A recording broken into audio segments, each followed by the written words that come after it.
እናወራለን። አንዴ ይሄንን ቪዲዮ ስሙት እስቲ። ቪዲዮ ነው ካሜራ አልከፍትም፣ ግን ስሙት። ማርያም ታማልዳለች ጥቅስ ይላል ሰው።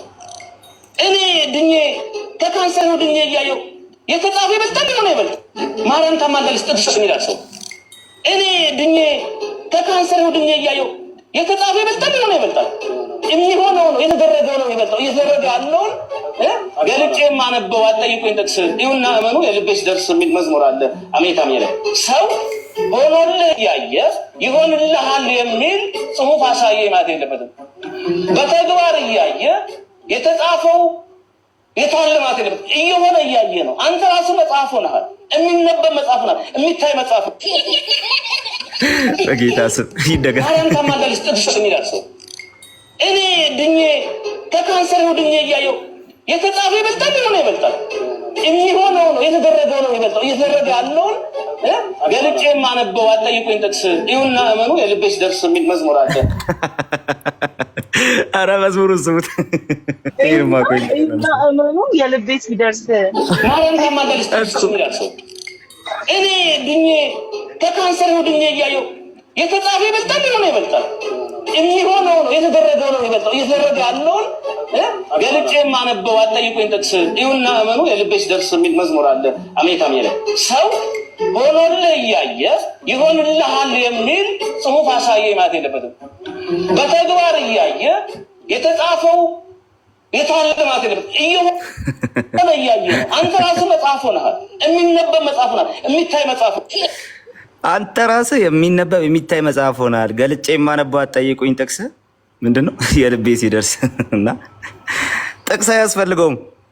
ጥቅስ አያስፈልገውም። ጥቅስም ስጠይቀኝ የምመልስልህ ይህን ነው ወይ? እንግዲህ ሶላ ስክሪፕቹራን የሚቃወሙበት ቤዝ እንግዲህ ይሄ ነው ብዬ አስባለሁ። ጥቅስ የሚባል ነገር አትጠይቀኝ፣ በቃ እኔን ተመልከት የልቤ ሲደርስ ይላሉ መምህር ምህረተአብና። ኤኒዌይ ግን የማርያም ቤዛነት ጉዳይ ላይ ጥቅስ አትጠይቁን እየተባለን ይመስላልና ማርያም ቤዛዊተ ዓለም ናት ወይ? አረ ቤዛዊተ ዓለም አይደለችም ሲባል ማርያም ቤዛዊተ ዓለም አለመሆኗ በራሱ የሚያስረግም ጉዳይ ሆኖ አይደለችም መባል በራሱ ማለት ነውና የሰሞኑ የገባንበት ችግር ደግሞ ይሄ ሆኖ ተገኝቷል።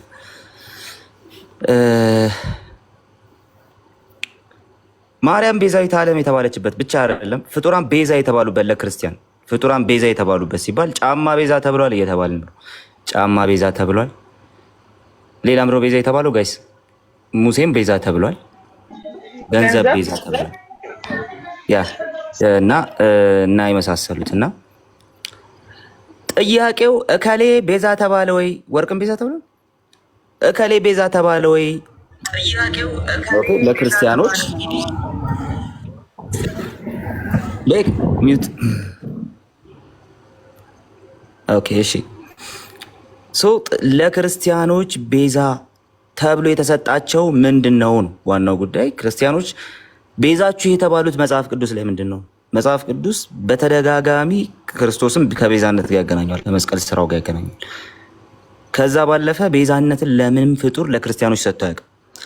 እሺ የጠራሃቸውን አሁን እስቲ እንጥራቸውና ገንዘብ የክርስቲያኖች ቤዛ ተብሏል? አልተባለም። የዓለምስ? አልተባለም።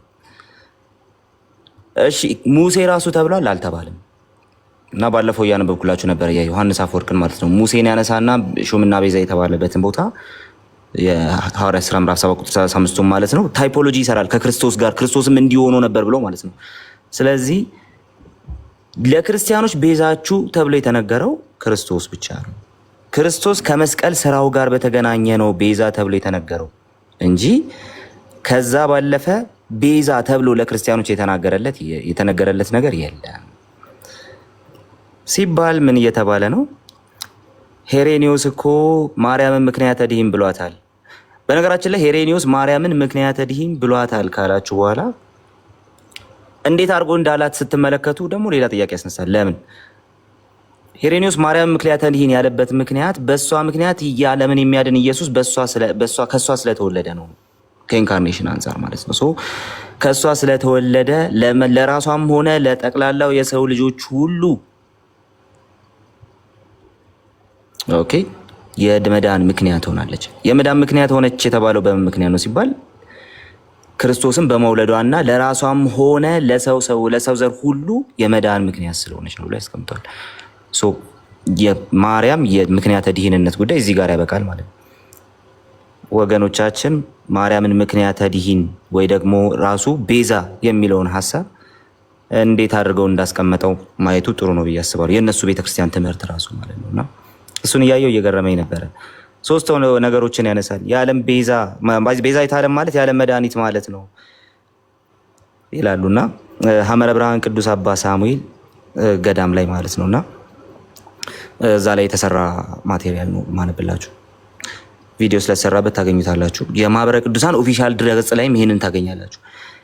የዓለም መድኃኒት ኢየሱስ ክርስቶስን ያስገኘችልን በመሆኗ ቤዛዊተ ዓለም እንላታለን፣ በልጇ ቤዛ እንድንናል። ስለዚህ የዓለም መድኃኒት ማለት ነው ኢየሱስን ስላስገኘች እሷም ቤዛዊተ ዓለም እንላታለን። አንድ ሁለተኛ ጌታችን መድኃኒታችን ኢየሱስ ክርስቶስ ለቤዛ ዓለም በቀራንዮ ኮረብታ የቆረሰው ስጋ ያፈሰሰው ደም ከድንግል ማርያም የነሳው በመሆኑ ቤዛዊተ ዓለም ትባላለች። ኦኬ ስለዚህ ኢንዋን ካቴጎሪ የምታስቀምጡት ነገር አገኛችሁ ማለት ነው። የሕያዋን ሁሉ እናት ድንግል ማርያም ለሔዋን ካሳዋ እንደሆነች ሁሉ ለአንስተ ዓለም ሁሉ ካሳ ቤዛ ናት። ስለዚህ ስድባ አንስትን ወቀሳ ከሰሳ አንስትን አስቀርታለች። ለዚህ ምክንያት ደግሞ ቤዛዊተ ዓለም እንላታለን። እንቀጥል። እንዲሁም ለዓለም ሁሉ የምታማልድ በልመኗ ፍጥረትን የምታስምርና መንግስተ ሰማያት መርታ የምታስገባ በመሆኗ ቤዛዊተ ዓለም እንላታለን። ለሄሬኒዮስ እነዚህን ካቴጎሪዎች ብትሰጠው አያውቃቸውም። ምክንያተ ድኂን ሲላት አንደኛ ቤዛ የሚለውን ቃል አልተጠቀመም በነገራችን ላይ ግን ምክንያተ ድኂን ሲላት ማርያም ኢየሱስን በመውለዷ ምክንያትና ለራሷም ሆነ ለሌላው የቀረው የሰው ዘር ሁሉ የመዳን ምክንያት በመሆኑ ኢየሱስ እሱን በስጋ በመውለዷ ነው። በዚህ መንገድ ነው የሚያስቀምጠው። እሺ ማርያም በልመኗ በአማልዳ ሰዎችን ወደ መንግስተ ሰማያት የምትመራ በመሆኗ ቤዛዊተ ዓለም ትባላለህ ብሎ መጠየቅ ጥሩ ነው። እንደዛ ትላታለህ ብሎ መጠየቅ እሱን ጥሩ ነው ብዬ አስባለሁ። የእናንተ የቤዛዊተ ዓለም ምሳቤና የሄሬኒዮስ የቤዛዊተ ዓለም ምሳቤ ፍጹም የተለያየ ነው። በነገራችን ላይ ቤዛ ሁኚኝ ብላችሁም ትጸልያላችሁ። መልካ ማርያም መመልከት ይቻላል። ቤዛ ሁኚኝ ብላችሁ ትጸልያላችሁ። በነገራችን ላይ መልካ ማርያምን ጠቅሰው መምህር ዘበነ ራሳቸው ይሄንን እንትን ብለዋል። ቤዛ ሁኚኝ ብለን እንጸልያለን በማለት ማለት መልካ ማርያምን ጠቅሰው ሄሬኒዮስ ቤዛ ሁኑኝ ብሎ ፍጡራን ጋር ሲጸልይ አንመለከተውም። ኦኬ ቤዛ ሁኚኝ ብሎ ወደ ማርያም ሲጸልይ አንመለከተውም። የማርያም ቤዛዊተ ዓለም ምሳቤ እንደ ሄሬኒዮስ መስሏችሁ ከሆነ በጣም ስህተት ነው፣ ተሳስታችኋል። ሄሬኒዮስ ምክንያተ ድኂን አላት እንጂ ቤዛ አላላትም። አንድ ሁለተኛ የምክንያተ ድኂንነትን ምሳቤ ለራሷና ለሰዎች ሁሉ የመዳን ምክንያት የሆነውን ስለወለደች ነው በመታዘዟ በማለት ያስቀምጣል። እነዚህን ሁሉ ካስቀመጠ በኋላ ነው ምክንያተ ድኂንነቷን ያስቀምጠው ማለት ነው። ኦኬ ማርያም ለራሷ ቤዛ ናት ወይ ለሚለው ጥያቄ አንዳንዶች መልስ የላቸውም። ማርያም እስቲ ጋይስ እስቲ ኦርቶዶክሳን እዚህ የምትጽፉ ማርያም ለራሷ ቤዛ ናት እና ሰው ለራሱ ቤዛ መሆን ይችላል። ማርያም ለራሷ ቤዛ ናት እና ሁለት መልስ ሊመለስ ይቻላል እዚህ ላይ ራሱ ማለት ነው። በድፍረት አዎ የሚላቸው ሰው ይኖራል። ማርያም ጥንተ አብሶ አለባት ብሎ የሚያምነው በድፍረት አዎ ይላቸዋል። በነገራችን ላይ ነገረ ማርያም ዶግማ ነው ተብለናል። ላሰማችሁ፣ ነገረ ማርያም ዶግማ ነው ተብለናል። ስለዚህ ዶግማ ላይ ራሱ ልዩነት አላችሁ ማለት ነው። ሲጀመር ራሱ ግን ማርያም ቤዛዊተ ዓለም ስትባል ለራሷን ቤዛ ናት ለሚለው ጥያቄ አዎ የሚል መልስ የሚሰጠው ሰው ማርያም ጥንተ አብሶ አለባት የሚል ሰው፣ ማርያም ጥንተ አብሶ የለባትም የሚለው ሰው ደፍሮ ማርያምን ለራሷ ቤዛ ናት ሊል አይችልም ሲጀመር ራሱ ማለት ነው። ለምንድን ነው የምንጠይቀው ሲባል ነገረ ማርያም ዶግማ ነው ተብለናል። ኦኬ ነገረ ማርያም ዶግማ ከሆነ ይሄ ጥያቄ ዩኒፎርምሊ ነው መመለስ ያለበት። ማርያም ለራሷ ቤዛ ናት ወይ? ቤዛ የሆነችው ከምን ለመዳን ነው? እሷ ቤዛ የሆነችው ከምን ለመዳን ቤዛ ሆነች? ከጥንተ አብሶ። ጥንተ አብሶ የለባቸው የሚሉት ነገኖቻችሁ መልት አድርጓቸው ከጥንተ አብሶ ከሆነ ማለት ነው። ሲቀጥል ኢቭን ከጥንተ አብሶም ቢሆን ሰው ለራሱ ቤዛ ተብሎ መጠራት ይችላል። ለራሱ ቤዛ መሆን ይችላል። ወፍ የቤዛነት ቃል መጽሐፍ ቅዱስ እንዳስቀመጠው ለክርስቶስ ብቻ ሊሰጥ የሚገባው ቃል ነው ብለን እንሞግታለን። ለክርስቶስ ብቻ ሊሰጥ የሚገባው ቃል፣ ከክርስቶስ ውጪ ለማንም ልታደርጉት የማትችሉት ነገር ነው ለክርስቲያኖች የቤዛነት ጉዳይ። እኛ እንደዚህ ስንል መጽሐፍ ቅዱሳዊ ሀሳብ ይዘን የመጽሐፍ ቅዱስ ማስረጃ ይዘን ማለት የመጽሐፍ ቅዱስ ማስረጃ ይዘን እንደዛ እንላቸዋለን። በደሙ የተደረገ ቤዛነታችንን አገኘን። ምን? እሱም የበደላችን ስርየት። ኤፌሶን 1:7 ላይ ማለት። አንደኛ ቆሮንቶስን ስትመለከቱ ከእግዚአብሔር ዘንድ ጥበብና ጽድቅ፣ ቅድስና፣ ቤዛነት የተደረገልን በክርስቶስ ኢየሱስ የሆናችሁ ከእርሱ ነው። አንደኛ ጢሞቴዎስ ምዕራፍ 2:6 ላይ ራሱን ለሁሉ ቤዛ ሰጠ፣ ይህም በገዛ ዘመኑ ምስክርነቱ ነበረ። በገዛ ዘመኑ ክርስቶስ የመሰከረው ምንድነው? ምስክርነቱ ምን ነበር? አረ ምስክርነቱማ ለሁሉ ራሱን ቤዛ የመስጠቱ ጉዳይ ነበረ። ራሱን ቤዛ የመስጠቱ ጉዳይ ነበር ለሁሉ።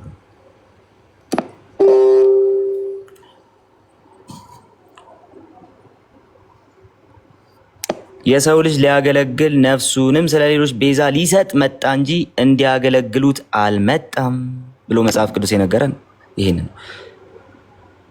ክርስቶስ ለሁሉ ነፍሱን ቤዛ ሊሰጥ መጥቷል።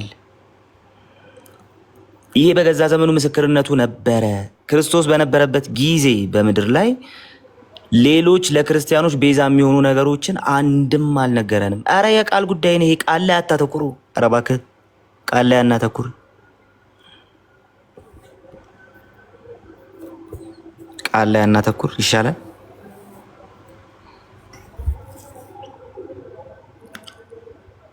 ቃል ላይ በደንብ ነው እንጂ የምናተኩረው። ምክንያቱም ቤዛ የሚለውን ቃል ለፍጡር የተጠቀመ የቤተክርስቲያን አባትም አታምጡም። ምክንያት የሚለውን ቃል ቤዛ እንድትሉ እንትን ያደረጋል የፈቀደላችሁ ራሱ ማለት። በማን ስልጣን እንደዛ ብላችሁ እንድትለውጡ ተፈቀደላችሁ? ማን ፈቀደላችሁ ይህን ስልጣን? እሱ ብቻ አይደለም።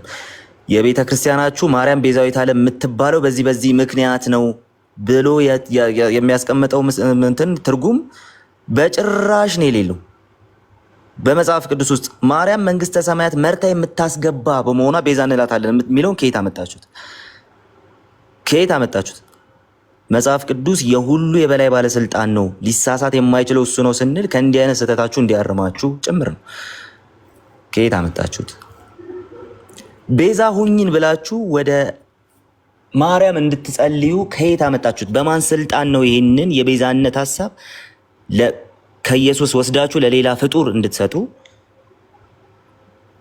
የፈቀደላችሁ ማለት ነው? ስልጣኑን በማን ነው? የማን ስልጣን ተከትላችሁን ይህን ያደረጋችሁት?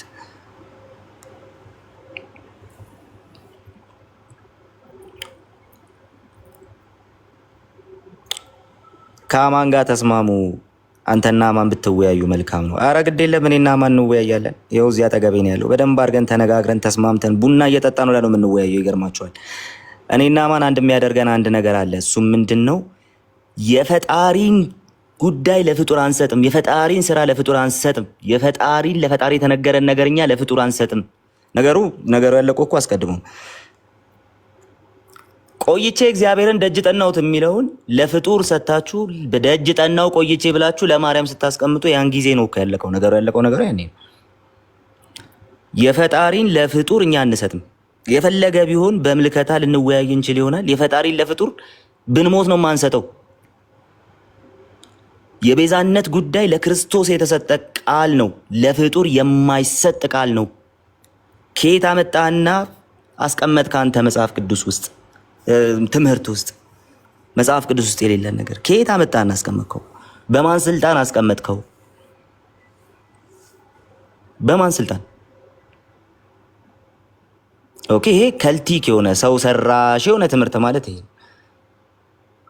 ከዛ ደግሞ ነገረ ማርያም ዶግማ ነው ይባልልኛል። ኧረ ቤተኛው እንዴ አታስበው። ናና በዶግማ እስቲ ተወያዩ። ነገረ ማርያም ዶግማ ነው ስላላችሁ ኑና በዶግማ ተወያዩ። ሶሪ አንድ ቦታ ያስቀመጥኩት ለኦርቶዶክሳውያን ነውና ይኸው አንድ ቁጥር ጻፉና ግቡና ተወያዩ እስቲ። በማን ስልጣን ቤዛዊት ዓለም የሚለውን ቃል ትጠቀሙ ፈለጋችሁ? በማን ስልጣን ተጠቀማችሁት?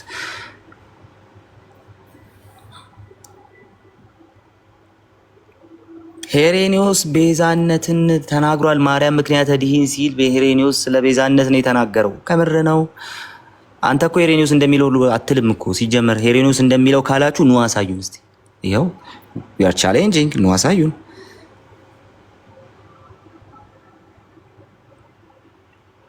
ኑ ንገሩን እስቲ።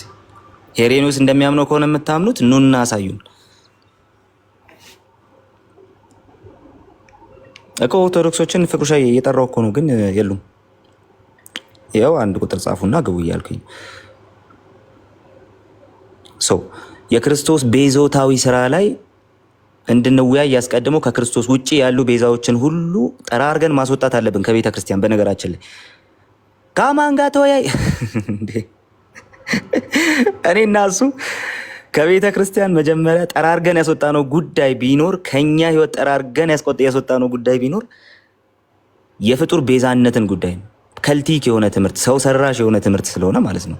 አይ ካላችሁ ኑና አሳዩን። እንደ ሄሬኒዮስ ነው የምታምነው? ናና አስገግባ እናሳየን። እንደ ሄሬኒዮስ እንደምታምን የቤተ ክርስቲያንን ትምህርት ጥቀስና ናና ግባ እናሳየን።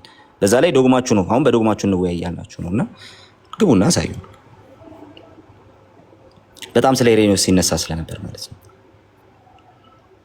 እና ስለ ሄሬኒዮስ የተነሳውን ነገር አዳርገውታል፣ እዛ ላይ አዳርገውታል። ማርያም ቤዛዊት ዓለም ስትባል አሉ የሄሬኒዮስን አስቀመጡ። ኦኬ የሄሬኒዮስን አስቀመጡና ቀጥሎ ሄሬኒዮስም ማንም የማያውቀውን በልመናዋ መርታ መንግስተ ሰማያት የምታስገባ ስለሆነች ቤዛ እንላታለን በጌታ ስም።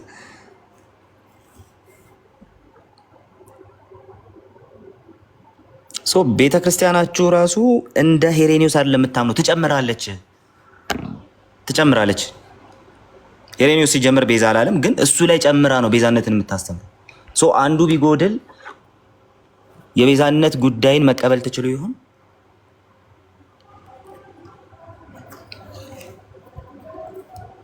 ኑ ግቡና እስቲ እንዲሁና እንግዲህ መጽሐፍ ቅዱሳዊም ከሆነ አሳዩን። ግን ቀድሞ እንዳየነው ነው። ኧረ ጥቅስ የለም እና በህይወት የሆነው ነገር ይበልጣል፣ የመጽሐፉ ይበልጣል፣ የሆነ ይበልጣል።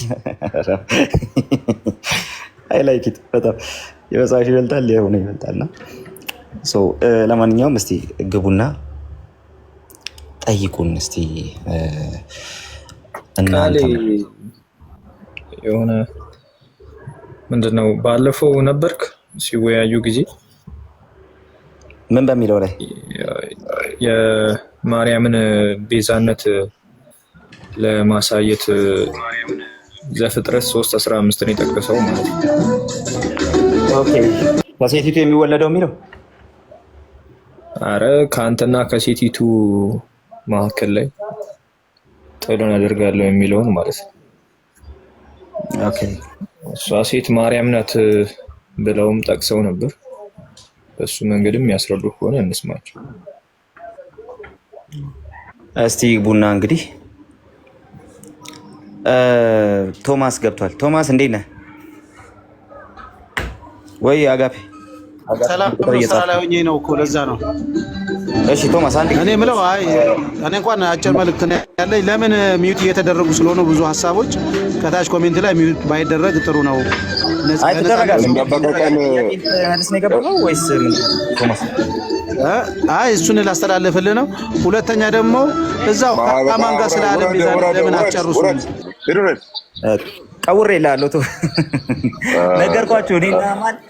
እኔና ማን በክርስቶስ ቤዛዊታዊ ስራ ላይ በጣም ትልቅ ስራ እኮ ነው። የተለያየ ምልከታ ይዘን እንኳን ልንወያይ እንችላለን። እኔና ማን የማናደርገው የማንደፍረው አንድ ነገር አለ። የማንደፍረው ማለት ነው የክርስቶስን የቤዛነት ጉዳይ በምንም አይነት ሁኔታ ለፍጡር አንሰጥም። የማንደፍረው ነገር ከክርስቶስ ሌላ ቤዛ ብለን የምንጠራው የለም። ይህንን ከልባችን ከቤተ ክርስቲያናችን ጠራርገን ነው የምናስወግደው። እናንተ ይህን ማድረግ ትችላላችሁ ወይ? ማድረግ ካልቻላችሁ ደግሞ ኑና ማስረጃችሁን አምጡና አሳዩን እስቲ። ማለት ጥቅስ ገለጣት በለኝ እንዳትሉ እንደመዝሙሩ ግቡና አሳዩን። አይመስላችሁ? አጋፔ አንድ ቁጥር ጽፈ ነበር። ከመጽሐፍ ቅዱስ አልበልጥም። ዘፍጥረት ና ግባና አስረዳኝ መጽሐፍ ቅዱስ ላይ እስቲ። በድጋሚ ሰላም ብያችኋለሁ። ድምፄ እንግዲህ ተይዟል እየሰማችሁ እንዳለው። አንድ ወጥ የሆነ ነገር እየተነገረ ነው ያለው። ያንን ስለ ክርስቶስ የተነገረውን ቃል በምንም ተአምር ለፍጡራን ልንጠቀም አንችልም ስንል እናንተ እያመጣችሁ ያላችሁት ሙሴ ተብሏል፣ ገሌ ተብሏል፣ ጫማ ተብሏል፣ ጃንጥላ ተብሏል ነው እና በጣም በሚያሳፍር ሁኔታ ጃንጥላ እንኳን ክብር አግኝቶ እንግዲህ ተብሏል። ባይዘው እናንተን ትርጉም ነው የተከተልን ያለ ነው እንጂ ምንድነው ይሄ እናንተ ግዕዙን አማርኛው የዚህን ያክል ቫራይቲ ኦፍ ትርጉም አለው፣ ግዕዙ የዚህን ያክል ቫራይቲ ኦፍ ትርጉም አለው ብላችሁ በሄዳችሁበት ልክ ነው እያወራን ያለ ነው እንጂ ጫማ ጃንጥላ ምናምን የሚለውን እኛ ርቀን አንሄድም። እስከዛ ኦልሬዲ በግሪክና በዕብራይስጥ ትርጉም ላይ ያለውን ብቻ ነው የምናወራው። ስናወራ ሳንቲም ምናምን ስትሉ እስከዛ አንሄድም፣ እኛ አንሄድም። ለምን ሲባል እኛ የምንተረጉመው ግዕዙን ወር አማርኛውን ሳይሆን የምንተረጉመው ምንን ስለሆነ ዕብራይስጡን ወይም ግሪኩን ስለሆነ ማለት ነው። በነዛ ቃላት ላይ ቆመን እንዴት ነው በምን ተአምር ነው እሺ ገንዘብ ለሰው ቤዛው ነው ለነፍሱ ቤዛው ነው ተብሎ ተነግሮ ገንዘብ ተጠቅሶ እንኳን እንዴት ማርያም አትጠቀስም? አያሳዝናችሁም? ይሄ ነገር አያሳፍራችሁም? አይደንቃችሁም? አይገርማችሁም? ኦኬ አይገርማችሁም? በእናንተ በአማርኛውና በግዕዙ ትርጉም እንሂድና ደግሞ ጃንጥላ ምናምን ኮፍያም ተብሏል አላችሁ። ጃንጥላና ኮፍያም ይባላል እንኳን ምን ነው ማርያም አልተጠራችም? ስለዚህ ማምጣት የማትችሏቸው ነገሮች የመጀመሪያው ከመጽሐፍ ቅዱስ ሽታው የለም፣ ተሰቃያችሁ የለም። ልክ አማላጅ ናት የድሮ ክርክር ማለት ነው። አማላጅ ናት ምናምን ከዛ የለም መጽሐፍ ቅዱስ ላይ ቢፈለግ ታጣ። ከዛ በሴት ስም የጠሩ ነገሮችን በሙሉ ለማርያም ማምጣት ጀመራችሁ። እሱም የሚሳካ አልሆነም፣ ተዋችሁት። ከዛውን ፋይናሊ አንዳንዶች ከእናንተ እየተነሱ አይ ለማርያም አይደለም ኦኬ እየተባለ መነገር ተጀመረ ማለት ነው። ስለዚህ ሙሴ ተብሎማ እንዴት ማርያም አትባልም ወደሚለው ነው ቴዎሎጂ የሰራችሁት እንጂ ማርያም የተባለችበት የመጽሐፍ ቅዱስ ክፍል የለም። ስለዚህ አንደኛ መጽሐፍ ቅዱስ ላይ የለም። ሁለተኛ የሌለው የት ነው ሲባል በመደዳው አባቶች አፍ ውስጥ የለም ይሄ ቃል። በመደዳው 400 ዓመት ሙሉ በቤተክርስቲያን ታሪክ ውስጥ አይታወቅም። ይሄ ትምህርት የሚመስል ፍለጋ ሄዳችሁ የሚመስልም አጣችሁ። ቅዱስ ኢሬኔዎስን ጠራችሁ፣ ከዛ ፍለጋ ሄዳችሁ አጣችሁ፣ አሁንም የለም አይደለ? ለምን? ምክንያተ ድህነት ማለትና ቤዛ መሆን ማለት ሁለቱ የተለያዩ ስለሆነ ማለት። ምክንያቱም ምክንያተ ድህነቱን ወይም የመዳን ምክንያት መሆን የሚለውን ሐሳብ ለጥጣን ለሌሎችም መስጠት ስለምንችል ማለት ነው። ለምሳሌ ስለወለደች አይደለ? ጌታችንን ስለወለደች ስለተሸከመች ነው ድህን ያልናት ከተባለ ዋት አባውት ልጁ እንዳይሞት እሷም እንዳትሞት ይዟት ወደ ግብጽ የወረደው ዮሴፍስ ምንድን ነው የሚሆነው? ምክንያት ድህን አይሆንም? በቦታው ተተክቶ የገባው በርባንስ ምክንያት ድህን አይሆንም? አሳልፎ የሰጠውስ ይሁዳስ አይሆንም? ይሆናሉ። ስቀለው ያሉትስ አንድ ላይ እነሱ አይደሉ ወደ ቀራንዮ አሯሯጡት? እነዛ ሁሉ ብዙ መቶ ብዙ ሺህ ሰዎች ሳይሆኑ ምክንያተ ድህን ይሆናሉ። ስለዚህ ምክንያተ ድህንነትን ነጥለ የሆነ የተለየ ክብር ያለው አይነት ነገር አድርገን ልታወራለት አትችልም። እሱንም አንድ ሰው ብቻ ነው ያወራው፣ ቅዱስ ኢሬኔዎስ ብቻ ነው ያወራው። እሱንም ቢሆን ኦኬ። ስለዚህ ስለማን ተነግሯል ማለት ነው? ልክ እናንተ አሁን ስለ ሙሴ ተነግሯል፣ ስለ እገሌ ተነግሯል፣ ስለ እገሌ ተነግሯል እንደምትሉት ምክንያተ ድህን እናንተ የምትሉት ደግሞ ለዮሴፍም ተነግሯል። ኦኬ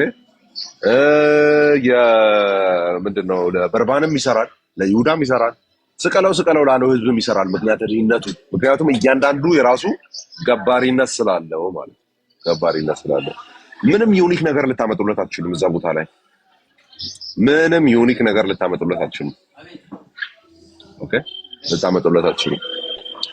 ስለዚህ እኔ ከዚህ በፊትም ብያለሁ ደጋግሜም እለዋለሁ ከዚህ በኋላ ትምህርቱ ሀገር በቀል ሀገር ወለድ ኢንደሚክ የሆነ ትምህርት ስለሆነ የሚጠቀሱትም ሀገር ወለድ ሊቃውንት ናቸው። አባ ጊዮርጊስ ዘጋስጫና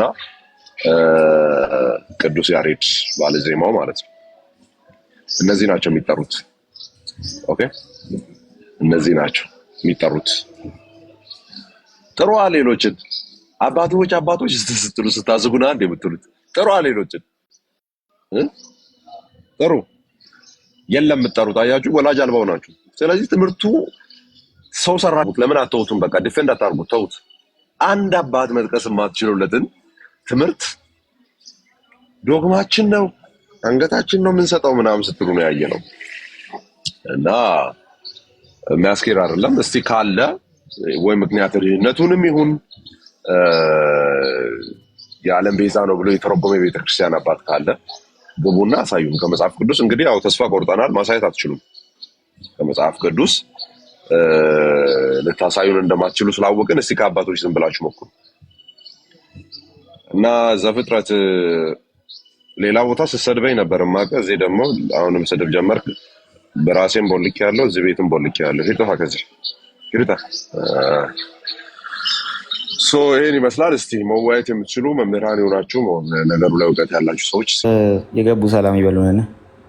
ሰራዊት ያለክ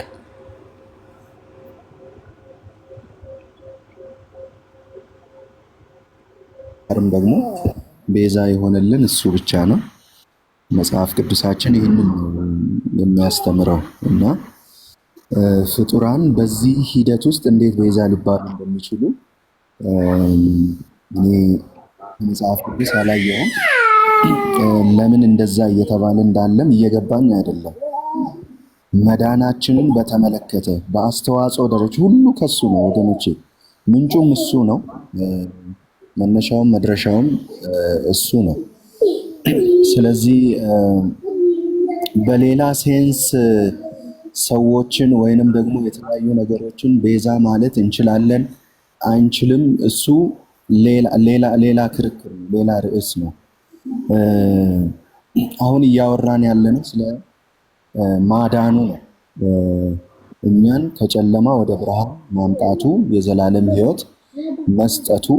በዚህ ሂደት ውስጥ ቤዛ ሊሰኝ የሚችል ሰው አለ ወይ ወይንም ደግሞ ፍጡር አለ ወይ የሚል ነውና በዚህ ሂደት ውስጥ ወገኖች መነሻውን መድረሻውን ጌታችን ኢየሱስ ክርስቶስ ነው።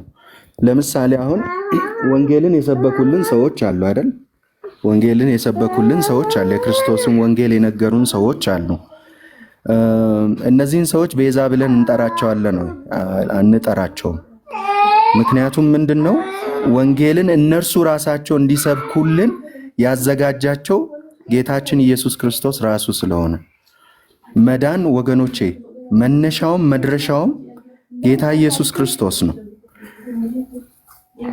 ስለዚህ ከክርስቶስ ውጪ በዚህ ሂደት ውስጥ ተሳታፊም ሆነ አልሆነ በምንም አይነት መንገድ ማለት ነው ጌታችን ኢየሱስ ክርስቶስ ወደዚህ ምድር ለመምጣት የተጠቀማት መንገድ እናቱ ማርያምን ነው፣ ሁላችንም የምንወዳት የምናከብራትን ነው። ግን ይሄ ራሱ መሆኑ ከሷ አይደለም። ስለዚህ በዚህ ሂደት ውስጥ አስተዋጽኦ አላት። ክርስቶስ በሷ በኩል ወደ ምድር መጥቷልና ቤዛ እንበላት የሚለው አያስኬድም። ምክንያቱም እሷን ራሷን ያዘጋጃት እሱ ነው። ስለዚህ ከአምስቱ ሶላዎች መካከል አንዱ ክብር ለእግዚአብሔር ብቻ የሚለው ይህንንም ጭምር ያገናዘበ ነውና በምንም አይነት መንገድ አስተዋጽኦ የሚለው ነገር ራሱ ዞሮ የሚመለሰው ወደ ክርስቶስ ነው በሚለው ሴንስ መዳንም በተመለከተ ቤዛ ተብሎ ሊጠራ የሚገባውም ሆነ ቤዛ በተግባር ሆነ ብለን ልናስበው የሚገባው ጌታችንና መድኃኒታችን ኢየሱስ ክርስቶስ ነው። በስያሜ ደረጃ ይሄ ክብር የሚገባው የለም። በተግባርም ደግሞ ይሄንን ክብር ከጌታ ጋር ሼር ሊያደርግ የሚችል ማንም የለም። እኔ ይሄንን ነው የማምነው። መጽሐፍ ቅዱሳዊም ትምህርት ይሄ ነው ወገኖቼ።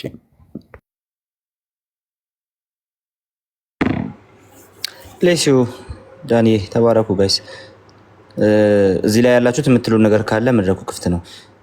ታች ደግሞ ኦርቶዶክስ ወገኖች እስቲ ባካችሁ ኑ ግቡ። ለምን ኑ ግቡና አስረዱን የምታምኑበት እንደመሆኑ ዶግማችሁ አይደል? አሁን በዶግማችሁ እንድንወያይ ይሄው እየጠራናችሁ ነው። መጽሐፍ ቅዱሳዊ ያልሆነ ዶግማ የመጀመሪያችን ነው ስንመለከት። ግን እስቲ ዶግማውን አሳዩን እስቲ። እንግዲህ ዶግማ ነው ስለተባለ ማለት ነው ዶግማ አይደለም ደግሞ እሱ ዶግማ ነው ነገረ ማርያም ስለተባለ ይኸው ግቡና አሳዩን። የማርያም ቤዛዊት ዓለምነት መጽሐፍ ቅዱሳዊ መሰረት ይዞ የመጣ ነገር ለመሆኑ ዶግማ መሆኑን አሳዩን። ኦኬ፣ እስከዛ ድረስ እዚህ ያላችሁ ሰዎች የምትፈልጉትን ልትሉ ትችላላችሁ። እሺ፣ ይሰማል ድምጼ? እሺ፣ ሁላችንም ሰላም ብያለሁ።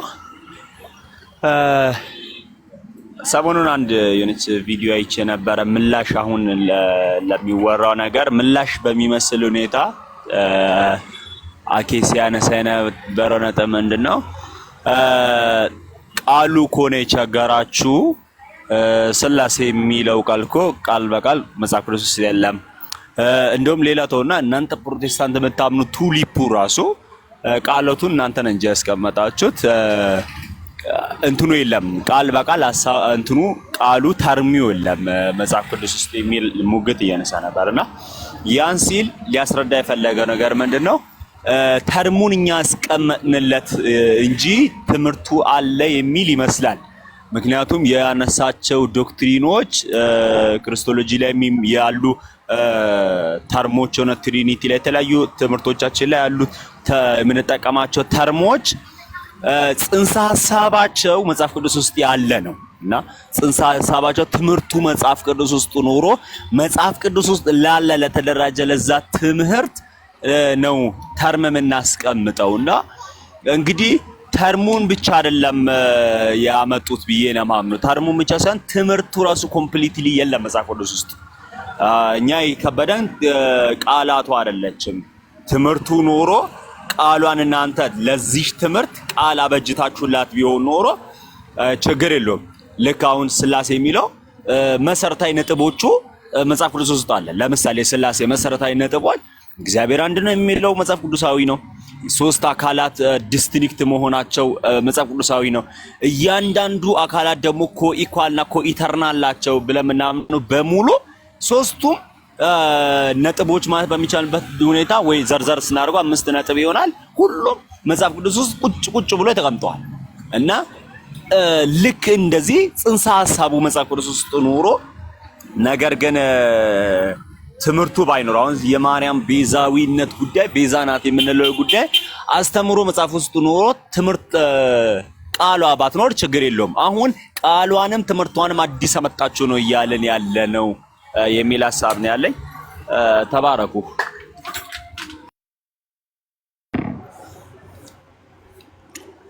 ቤካዬ ተባረክ፣ እግዚአብሔር ይባርክ።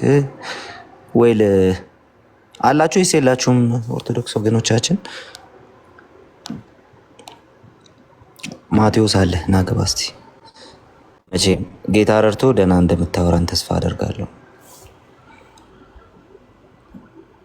ናግባ እንጂ ኢንቫይት ልካ ነበር እንዴ? ይቅርታ እንዴ ዘወንጌል አይቻለሁ። እሺ ግን አወጣ እንዴ? እሺ ከወጣ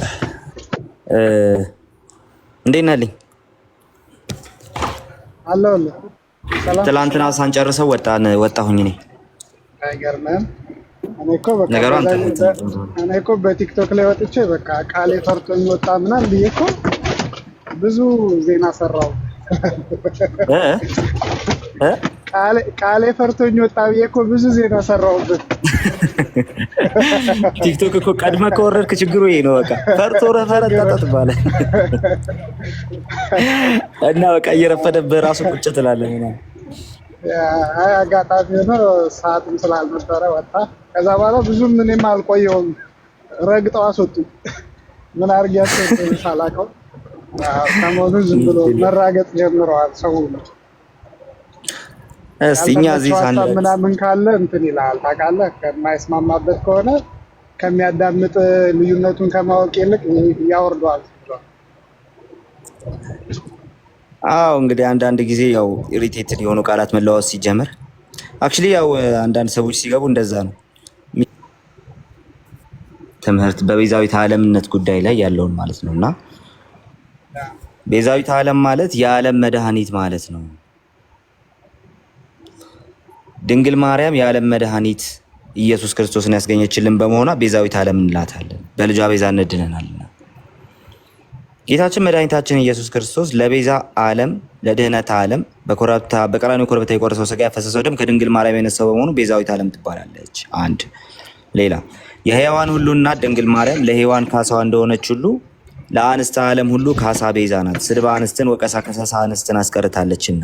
ሁለት እንዲሁም ለዓለሙ ሁሉ የምታማልድ በልመናዋ ፍጥረትን የምታስምርና መንግስተ ሰማያት መርታ የምታስገባ በመሆኗ ቤዛዊት ዓለም እንላታለን። ሶስት እነዚህን ሶስቱንም ትርጓሜዎች ትቀበላቸዋለህ?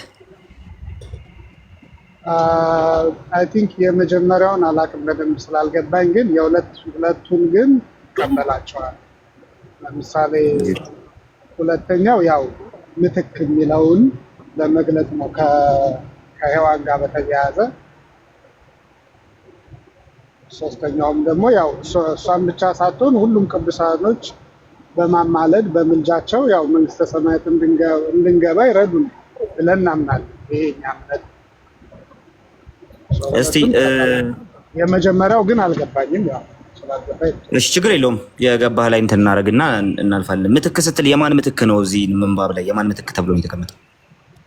ያው የሔዋን ነው። ሔዋን ተሳስታ አዳምን አሳስታ ሞት ወደኛ እንደገባ ሁሉ ቅድስት ድንግል ማርያም ደግሞ የእግዚአብሔርን መልእክት ተቀብላ ደግሞ ለዓለም መዳኛ የሆነን ክርስቶስን በመውለዷ የምንጠቀመው ነው።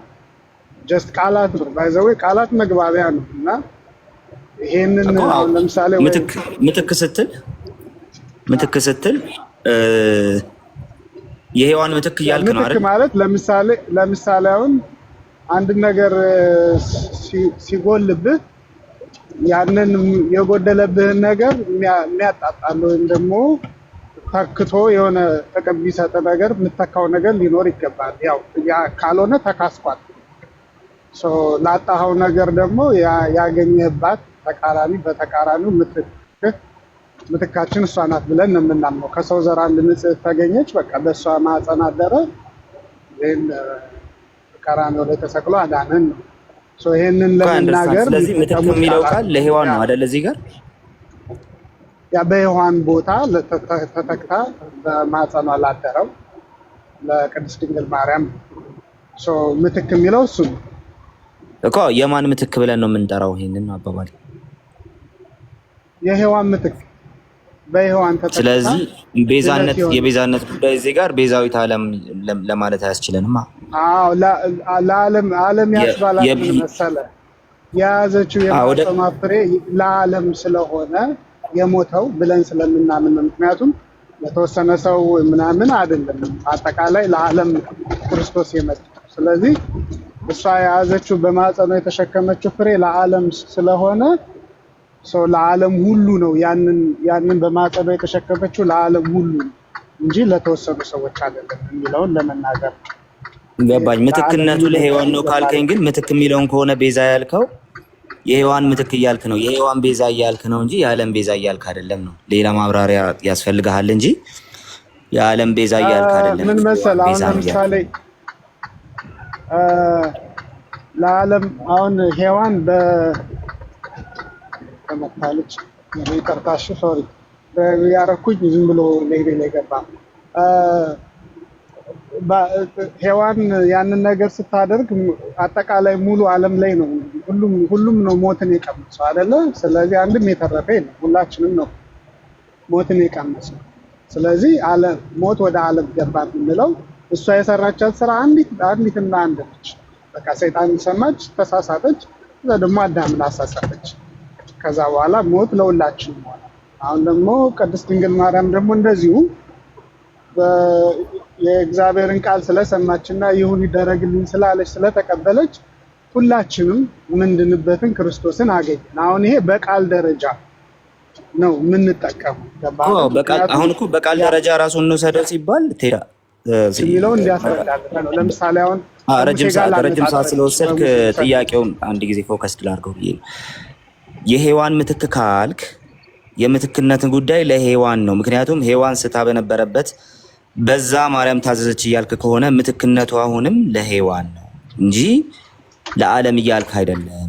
ከሔዋን ስራ አንጻር እየተናገርክ ነው። ፈንክሽናሊ ስለ ሔዋን እየተናገርክ ስለሆነ ማለት ነው። እሱ ነው ፖይንቱ። ግን እስቲ ወደ ሁለተኛው እንሂድና እሺ የተጫወትከው የቃላት ጨዋታ ነው። ምክንያቱም እኔ ድርጊቱ ላይ ነው እንጂ የሔዋን ምትክ ምናምን የሚለው ጋር ሞር ግን እሺ ወደ ቀጣዩ ችግር የለውም። እሺ የቃላት ጨዋታውን ከመሰለ ሄሬኒዮስ እዚህ ጋር ስለሚነሳ የሄሬኒዮስን እናንሳ። ሄሬኒዮስ ነው አይደል ይሄንን ያነሳው በዋናነት ያ ሲባል ሰምቻለሁ። እኔ አባቶችን እንኳን መጽሐፍ ብዙም አላነበብኩም፣ ግን ያሉ ነበር። አይ ቲንክ ያ እሱንም ሲሰጡ ሰምቻለሁ። ያ ስለዚህ ሄሬኒዮስ እያለ ያለው ምን መሰለህ፣ ሔዋን ከሰይጣን ጋር ተነጋግራ ባለመታዘዝ ምክንያት ለራሷም ለዓለም ሁሉም ለተቀረው የሰው ዘርም ሁሉ ጥፋትን አመጣች፣ ሞትን አመጣች። ማርያም ከመልአኩ ጋር ተነጋግራ በመታዘዟ ምክንያት ለራሷና ለሰው ዘር ሁሉ የመዳን ምክንያት ሆነች ብሎ ነው የሚናገረው። እና ሔዋን ለራሷን ቤዛ ሆናለች ብለህ ታምናለህ? ሔዋን ድጋሚ ስታይኝ ስለ ሔዋን አልኩኝ፣ ሶሪ ማርያም ማለት ነው። ማርያም በመታዘዟ ምክንያት ለራሷና ለተቀረው የሰው ዘር ሁሉ ኦኬ፣ ለቀረው የሰው ዘር ሁሉ የመዳን ምክንያት ሆነች ነው ያለው። እና አንተ የመዳን ምክንያት የሚለውን ወደ ቤዛነት ከወሰድከው የማርያም ቤዛነት ለራሷም ጭምር ነው። ማርያም ለራሷ ቤዛ ሆናለች ብለህ ታምናለህ? ኦፍ ኮርስ ያ ምን አለ መሰለህ አሁን የእሷ ክርስቶስን መውለድ ለራሷም ጭምር ነው ድነትን ያመጣላት ያምናለሁ። ስለዚህ ለዓለም ሁሉ ቤዛ ሆነች የሚለው አሁን ቤዛ የምንለው እኛ የምንረዳው ምን መሰለህ የሰራችው ስራ ወይም ደግሞ በእሷ ላይ የተፈጸመው ነገር ዓለም የሚድንበት መሆኑን ለመግለጽ የምንጠቀመው ቃላት ነው። ሰው ዝም ብሎ አንድ ቦታ ላይ የቆመ አይደለም። ለምሳሌ የተወሰኑ ሰዎች ብቻ የተመረጡ ናቸው እንጂ የሚድኑ ማንም ሰው ቢለፋ ምን ቢል አይድንም የሚል አስተሳሰብ ስለማናራመድ ለዛ የሚሆን መልስ ለሁሉም እንደ አይ ከዛ አንፃር ሳይሆን የጠየቁ ሔዋን ለራሷ ቤዛ ሆናለች ብለኸኛል አይደል? ማን ነው ማርያም? ለራሷም ለዓለም ሁሉ ካለ እንግዲህ ለራሷም ድነትን እሱን በመውለዷ ለራሷም ነው ድነቱ ጭምር። ስለዚህ እሷ ከዓለም ውስጥ አንደኛ ማርያም ከምንድን ነው የዳነችው? ሄዳ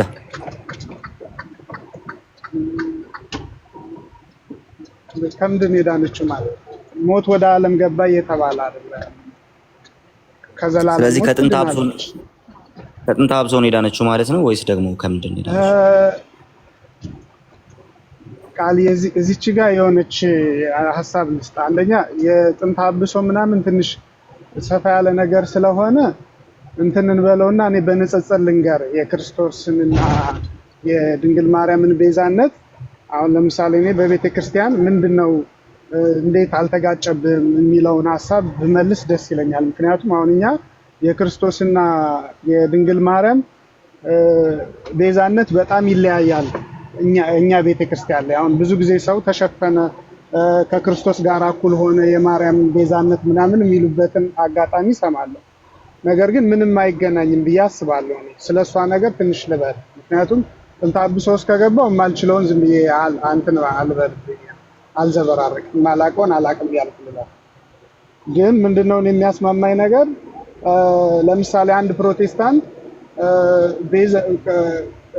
ክርስቶስ ቤዛ የሆነው ለኛ ነው፣ ስለዚህ ለዓለም ቤዛ የሆነው ክርስቶስ ብቻ ነው፣ ስለዚህ ማርያም አትሆንም እያለ ነገር ግን ቅዱስ ቁርባንን የማይቀበል ከሆነ ይሄ ከወሬ የዘለለ ምንም የተለየ ፋይዳ እያየሁበት አይደለም ያስባለሁ። ለምሳሌ ክርስቶስ እንግዲህ ቤዛ ሆነ ሲባል ልዩነት አለው አይደለ? አሁን ለምሳሌ አንዳንድ ጥያቄዎችን እኔ አንተን ጠይቃለሁ። እሺ ለምሳሌ ክርስቶስ ቤዛ ሆነ ሲባል ምንድነው? ቀራንዮ ላይ በመስቀል ላይ ሞተ ነው አይደለ? አዎ አይደል? በመስቀል ላይ ነው ቤዛ የሆነ። ትክክል ነኝ? ስለዚህ ቤዛ መስቀል ላይ ቤዛ ሲሆን ምንድነው የሚባለው? ስጋውን ቆረሰ ደሙን አፈሰሰ ነው አይደል የሚባለው? ያ ሶ ደሙን ከቆረሰልህ ማን ነው? ደሙን ካፈሰሰልህ ስጋውን ከቆረሰልህ ያንን ቤዛነት መቀበል አለብህ። ስለዚህ አሁን የኛ ቤተክርስቲያን ምንድነው የክርስቶስ ቤዛነት የሚለየው በዚህ ነው። አሁን እኛ ስጋውን ደሙን ቤዛ የሆነውን ስጋ እንወስዳለን፣ ቤዛ የሆነውን ደሙን እንወስዳለን። አሁን ልዩነቱ እዚህ ጋር ነው።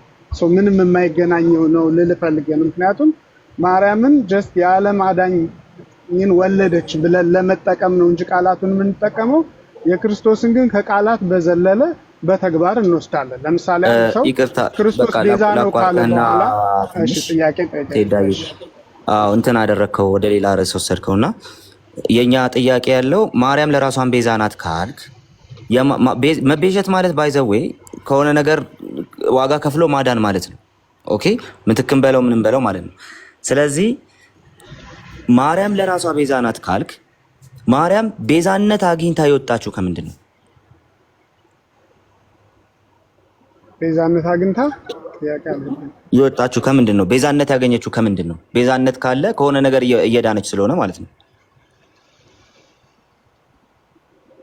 ኖ ምትክ ሆነች እኮ ነው። አሁን እኛ እያወራን ያለነው ስለ ምትክ ነው። ቤዛ አገኘች አላልንም። ምትክ ሆነች። ስለዚህ አሁን ለምሳሌ እንትኑን ረሳኸው ማለት ነው። የተነሳንበትን ፕሪሚስ ረሳኸው ማለት ነው። ሄሬኒዮስ እየተናገረ ያለው ለራሷም ሆነ ለሌሎች ከኃጢአት ወርሙ ከሞት ይቅርታ ከሞት የመዳን ምክንያት ሆነች ነው ጉዳዩ። ሔዋን ሞት እንዳመጣች ለራሷና ለዓለም ሁሉ ወይ ደግሞ ለሰው ዘር ሁሉ ማርያምም ለራሷና ለሰው ዘር ሁሉ ከሞት የመዳኛ ምክንያት ሆነች ነው ጉዳዩ። ምክንያት አዲን ሲላት ሄሬኒዮስ እሱን ነው እያልን ያለ ነው ዩሲ ሰው አሁን ማርያም ለራሷ ቤዛ ናት የሚለውን ነገር የሄሬኒዮስ ንግግር ውስጥ መክተት ከፈለግ ዋናው ጉዳይ እሱ ስለሆነ ማለት ነው። ለራሷ ቤዛ ናት ስንል እሷም ራሱ ማምለጥ ካለባት ነገር ያመለጠችው በመታዘዟ ምክንያት ነው እያልክን ያለው። ከምንድን ነው ያመለጠችው? ማርያም ነው ጉዳዩ። ከዘላለም ሞት እኛም የምንሞተው እኛንም እሷንም አዳነች ከዘላለም ሞት ክርስቶስን በማለዷ እኮ እሱ የዘላለም ሞት አሁን እኮ የዘላለም ሞት የሚለው ሐሳብ እኮ አሁን የዘላለም ሞት የሚለው ሐሳብ ባይዘው ይኸውልህ ከኃጢአት ነፃ ማለት ቆይ አንድ ጊዜ ተወለደ ማለት አይሞትም ማለት አይደለም። ኧረ ቆይ አንዴ እሺ ከዘላለም ሞት ነው ያልከኝ እኮ አሁን ከስጋ ሞት አይደለም። ማርያም ኢየሱስን እሺ ብላ ባትወልድ ኖሮ የዘላለም ሞት ነበረባት እያልከን ስለሆነ ዩሲ ለዛ ነው እየጠየቅኩኝ ያለሁት። ማርያም ከምንድን ዳነችው እያልኩኝ ያለሁት ለዛ ነው። ከዘላለም ሞት ድናለች ካልከኝ ኢየሱስን በመውለዷ ኢየሱስ ከሷ የተወለደው እሷንም ከሆነ ከዘላለም ሞት ያዳነው። ስለዚህ እሷ የዘላለም ሞት ልክ እንደሌላው ፍጥረት ሁሉ እንደሌላው ሰው ሁሉ የዘላለም ሞት ይጠበቅላት ነበረ እያልከን ያለው። ስለዚህ ከጥንት አብሶ አለባት እያልከን ነው በአንድም በሌላ መንገድ። ሄሬኒዮስን ጠቅሰህ ካልክ እንደዛ እያልከን ያለው። ያ ቃሊ አሁን እየወሰድከኝ ያለው ስለ ማርያም ቤዛ መባሏ ምን ለማለት ተፈልጎ ነው ወደሚለው ሳይሆን ማርያም ምን አለባት ምን የለባትም ጋር ነው እየወሰድከኝ ያለው። በጣም እንትን ብለዋል ለጥጣ እኮ ለምን እንደሆነ ታውቃለህ? ምክንያቱም ለምሳሌ አሁን ለምሳሌ የሄሬኒዮስ ንግግር እዛ ላይ ያተኮረ ነው ቴዳ። ለዛ ነው እዚህ ጋር ያስኩ ለምሳሌ የሄሬኒዮስ ንግግር እዛ ላይ ያተኮረ ነው። ባይዘው ኖ የእናንተ ሰዎች ናቸው እንጂ ላሰማ ኖ አይ እኔ እናንተ ስናወራ ያመጣው አንተ ነህ። ገባህ አይደል? ያው ኮርስ እሱማ አትቀበለዋለሽ የሄሬኒዮስን እኔ ቀደምም ነገር ያለው እኮ ስላላነበብኩ ሙሉውን ነገር እንዳንተ ተረድቼ ብመጣ ይሄ መናገር የፈለገው እንደዚህ ነው ልል እችላለሁ። እኔ ደግሞ ያልኩ ያለሁት መጽሐፍ ቅዱስ ላይ ባሉት ቤዛዎች አጻጻፍ መሰረት ነው እየነገርኩ ያለው። ለምሳሌ አሁን የሙሴን ቀለል አድርገን እሱ ጋር ከሆንክ ያለኸውማ በቃ የሄሬኒዮስን ድሮፕ አድርገን እንቀጥል እንጂ አንተ እስከምታነበው የሄሬኒዮስን ድሮፕ አድርገን ወደ ሌላኛው የቤዛነት ትርጉም እንምጣ አይመስልህም? የዛኛው እንዴዳ እንደዛ ነው መሄድ ያለው። ምክንያቱም አሁን ብዙ ጊዜ አይተህ ከሆነ መጽሐፍ ቅዱስ ላይ እሺ ቀጥል እንደዚህ ይላል፣ እንዲሁም ለዓለሙ ሁሉ የምታማልድ በልመናዋ ፍጥረትን የምታስምርና መንግስተ ሰማያት መርታ የምታስገባ በመሆኗ ቤዛዊት ዓለም እንላታለን ይላል። ትቀበለዋለህ ይሄንን የቤተክርስቲያኒቱን ትርጉም? እሺ ምን አልከኝ? ይቅርታ። እንዲሁም ለዓለሙ ሁሉ የምታማልድ በልመናዋ ፍጥረትን የምታስምርና መንግስተ ሰማያት መርታ የምታስገባ በመሆኗ ቤዛዊት ዓለም እንላታለን ይላልና ትቀበለዋለህ ወይ? ይሄንን ትርጉም የቤተክርስቲያኒቱ ትርጉም ስለሆነ ትቀበለዋለህ? አዎ እቀበለዋለሁ። ግን ባይዘዌ ይሄንን ስራ እሷ ብቻ ሳይሆን ቅዱሳንም ሁሉ እኛም በማማለድ ወደ መንግስተ ሰማያት እንድንገባ ይራዱናል። ለዛ ነው ተራዳይነታቸው አይለየን የሚለው። ስለዚህ ይሄ ለእሷም ብቻ ሳይሆን ለሌሎችም ማማለዱ ይሰራል። ስለዚህ ሞር ደግሞ በተለየ ደግሞ እሷ ክርስቶስን በመውለድ ምክንያቱም ክርስቶስ የዓለም አዳኝ ነው ብለን ስለምንወስደው የኛ እምነት ያ ነው። ክርስቶስ የዓለም አዳኝ ነው ብለን ስለምንወስደው ሞር ደግሞ በክርስቶስን በመውለዷ ነው እኛ ቤዛ ብለን የምንናገረው። የዓለም ቤዛ የሚለው የሚመጣው በዛ ነው። የሚስማማው በዛ ነው። ማማለዷ ግን አሁን እየተነገረን ያለው በልመናዋ ፍጥረትን የምታስምርና መንግስተ ሰማያት መርታ የምታስገባ በመሆኗ ቤዛዊት ዓለም እንላታለን ይላል ቃል በቃል። ትቀበለዋለሁ? ይሄንን እቀበለዋለሁ፣ ግን ሞር ኤክስፕላኔሽን ላይ ብዙም እስቲ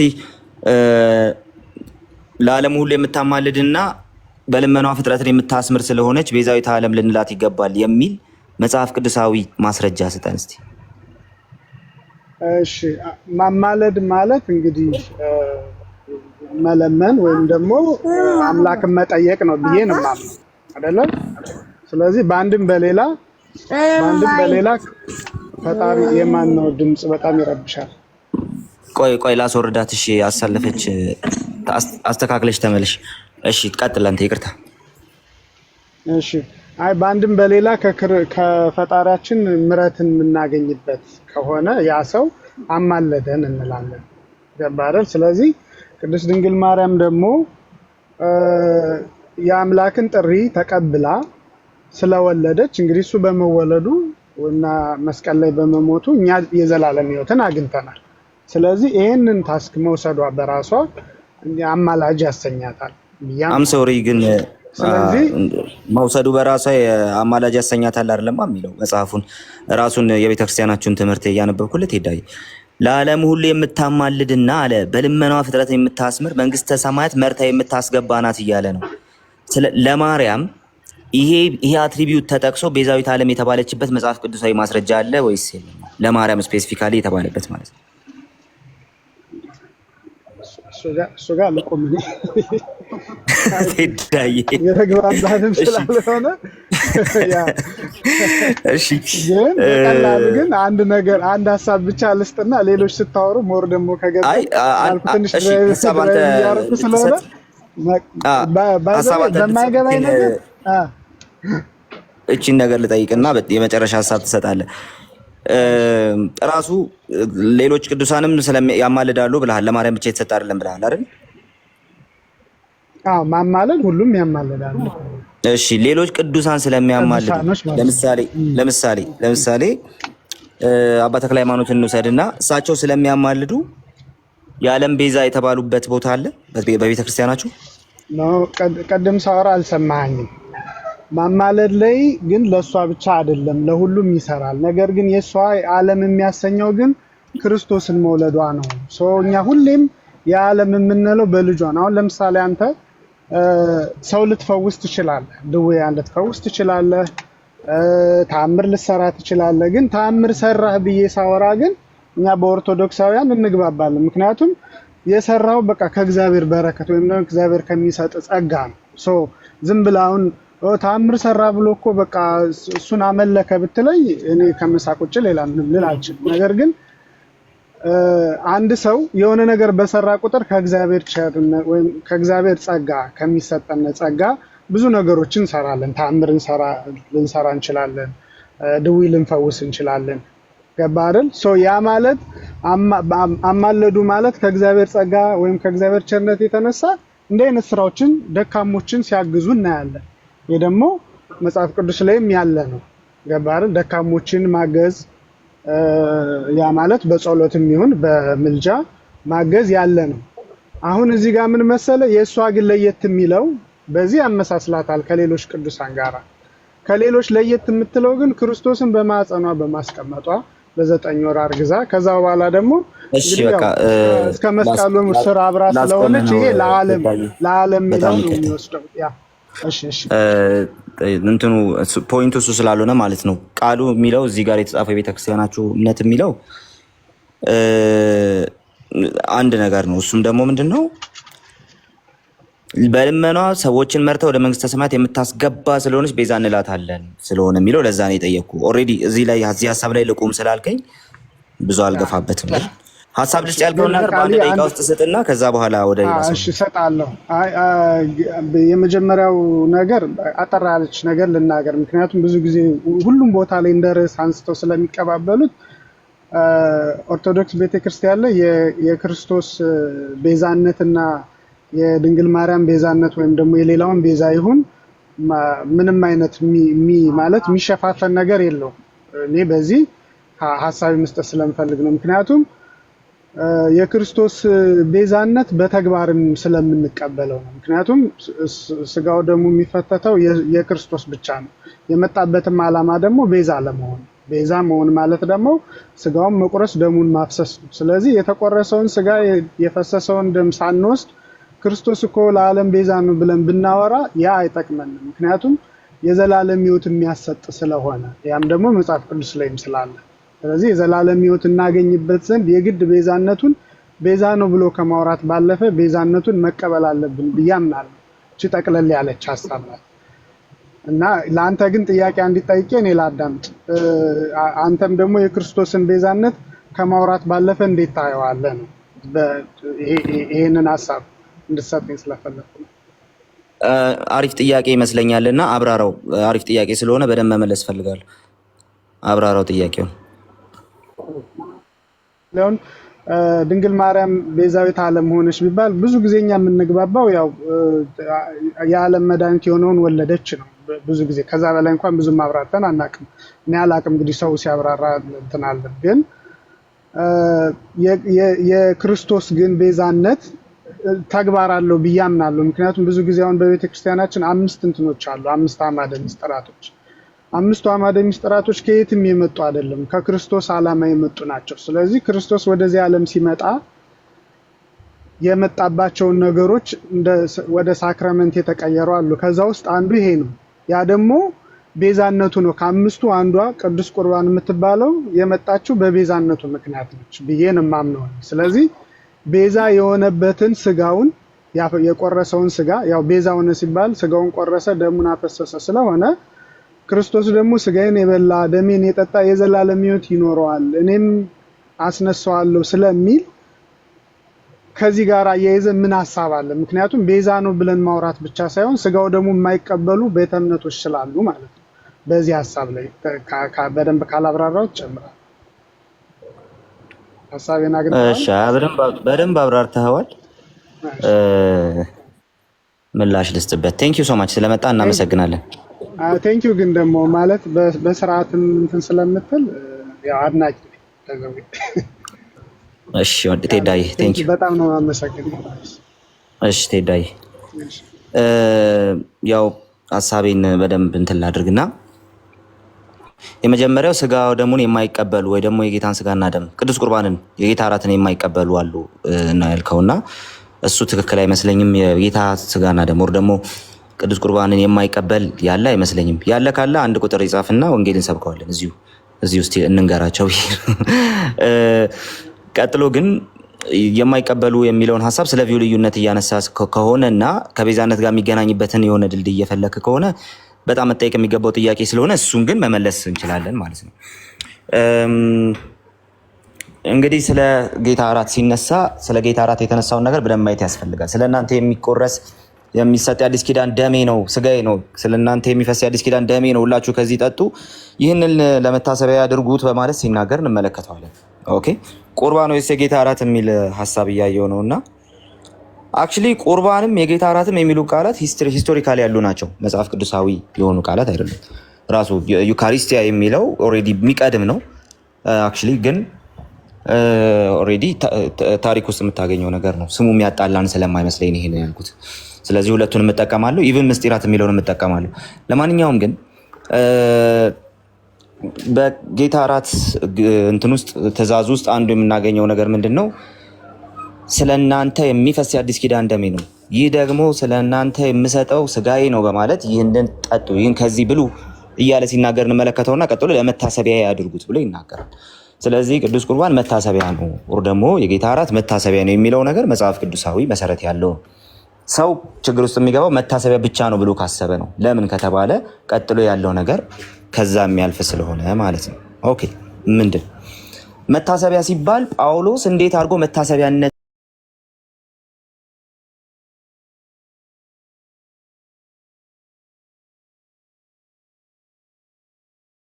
ራላችሁ ስለዚህ ይህ ስጋዬ ነው መታሰቢያ ያድርጉት የሚለው ሐሳብ ጌታ እስኪመጣ ድረስ ስለኛ ኃጢአት ስለኛ ቤዛነት የፈሰሰውን ያንን ስጋውን ያንን ደሙን እያሰብን ወር ደግሞ በዛ እንትን ውስጥ በዛ ቴዎሎጂ ውስጥ እሱ እስከሚመጣ ሞቱን እየተናገርን የምንኖርበት ነው። በነገራችን ላይ በአንድም በሌላም መልኩ በክርስትናችን ጸንቶ የመኖርን ነገር ያስተምረናል። ኦኬ በክርስትናችን ጸንቶ የመኖር ጉዳይ ያስተምረናል። ስለዚህ መታሰቢያ ብቻ ነው አይደለም። ከመታሰቢያው ጀርባ በጣም ትልቅ እንትን አለ፣ መለኮታዊ የሆነ ሐሳብ አለ፣ ትልቅ ፕሮሚስ አለ። እሱ ፕሮሚስ የክርስቶስ የቤዛነቱ ጉዳይና በቤዛነቱ ያመጣልን በረከት ያመጣልን ጸጋ ጉዳይ ነው፣ ያመጣልን ህይወት ጉዳይ ነው። ስለዚህ ሰው ከዚህ እንጀራ ሲበላ ጳውሎስ እንደተናገረው ማለት ነው ራሱን እየመረመረ መብላት አለበት። ኦኬ ራሱን ካልመረመረ የሚደርስበት ነገር አለ። ደግሞ እንደሚገባ ከወሰደ ኦኬ በሚገባው መልኩ ከወሰደ ደግሞ እንትን ያደርጋል። በውስጡ የተቀመጠውን ወር ደግሞ እግዚአብሔር ፕሮሚስ ያደረገውን ነገር እየተካፈለ ይኖራል፣ ህይወትን እየተካፈለ ይኖራል። ይሄ ፕሮቴስታንታዊ ትምህርት ነው በነገራችን ላይ። የቤዛነት ጉዳይ የሚሰበክ ብቻ አይደለም የሚኖር ነው። አሁን ችግሩ ምንድነው? ቴዳ ያነሳው ከሳክራመንት አንጻር ብቻ የመሆኑ ጉዳይ ነው። ግን ጥል አለብኝ። እሱ ደግሞ ከሳክራመንት አንጻር ብቻ አይደለም የቤዛነት ጉዳይ የሚኖረው። ኦኬ ላይፍ ነው የቤዛነት ጉዳይ፣ ላይፍ ነው። በህይወት የመኖር ጉዳይ ነው። በህይወት የመግለጥም ጉዳይ ነው። ኦኬ በህይወት የመግለጥም ጉዳይ ነው። ስለዚህ ሳክራመንታሊ ኢንስትሩሜንታል ኮዝ ነው ለግሬስ ብለን እናምናለን። እኔ አምናለሁ እንደዛ። ግን ደግሞ የጌታ ቤዛነት ጉዳይ በሱ የቤዛነት ህይወት ውስጥ በሱ የቤዛነት ስራ ውስጥ የመኖር ህይወትን ጭምር የሚጨምር ነው። ስለዚህ ክርስቶስ ስለ ኃጢአታችን ነፍሱን ሰጥቷልና እኛ ራሳችንን ዕለት ዕለት መስዋዕት አድርገን እያቀረብንለት እንኖራለን። ኦኬ የጌታ እራት እየወሰድንለት እንኖራለን ብቻ አይደለም። እሱ ወሳኝ ጉዳይ ነው። ቤተክርስቲያን ያሰኛት አንዱ ቅዱስ ቁርባን ነው ወይ ደግሞ የጌታ እራት ነው። ምንም የሚያከራክር ነገር አለ? ቤተክርስቲያን ያረጋት እንደ ዩኒቲ ያቆማት ነገር ስለሆነ ማለት ነው። ኦኬ ስለዚህ በጣም ክርስቶስ ያዘዘው ነገር ከመሆኑም ባለፈ በውስጡ ያዘዘው በረከት ስላለ ያ በጣም እንትን ነው። ከዛ ባለፈ ግን ሰው የጌታ እራት እየወሰደ እንዲኖር ብቻ ሳይሆን መጽሐፍ ቅዱስ የሚነግረን ከዛ ያለፈ ነገር ይነግረናል። ምን ይነግረናል? ሮሜ ምዕራፍ 12 ላይ ራሳችሁን ለእግዚአብሔር ቅዱስ ሕያው ደስ የሚያሰኝ መስዋዕት አድርጋችሁ አቅርቡ። ከዛስ ይህ ደግሞ ምንድነው አለ? ለአእምሮ የሚመች አገልግሎታችሁ ነው ወይ ደግሞ እንደ ባለ አእምሮ የምታቀርቡት አምልኳችሁ ነው አለ። ስለዚህ ለአምላኬ ይሄኛው ህይወቴ ነው የሚገባው፣ ይሄኛው ቅድስና፣ ይሄኛው ጽድቅ፣ ይሄኛው ላይፍ ነው የሚገባው ብለን መኖራችን ራሱ በቤዛነቱ ውስጥ የመኖር ጉዳይ ነው። በዛ ቤዛነት ውስጥ የመቆም ጉዳይ ነው። እሱ ብቻ ደግሞ አይደለም። አንድ ጊዜ ክርስቶስ ቤዛነትን አግኝቶ ወደ ቅድስት በገዛ ደሙ ገባ እንጂ በፍየሎችና በጥጆች ደም አይደለም ብሎ መጽሐፍ ቅዱስ ይናገራል። አንድ ጊዜ ክርስቶስ ቤዛነትን አግኝቶ ወደ ቅድስተ ቅዱሳን የገባው ለምንድን ነው ሲባል እኛ በሚያስፈልገን ጊዜ ሁሉ ያንን የሚያስፈልገንን ጸጋ እንድንቀበል ወደ ጸጋው ዙፋን እንድንቀርብ የሚያስችለንን ድፍረት እንዲሰጠን ነው። በመረቀልን መንገድ አለ። ይሄ ነው ቤዛነቱ። ወደ ቅድስት በገዛ ደሙ በሱ በዛ በመጋረጃው ማለትም በስጋው እንድንገባ ድፍረት አለን በማለት ተናገረ።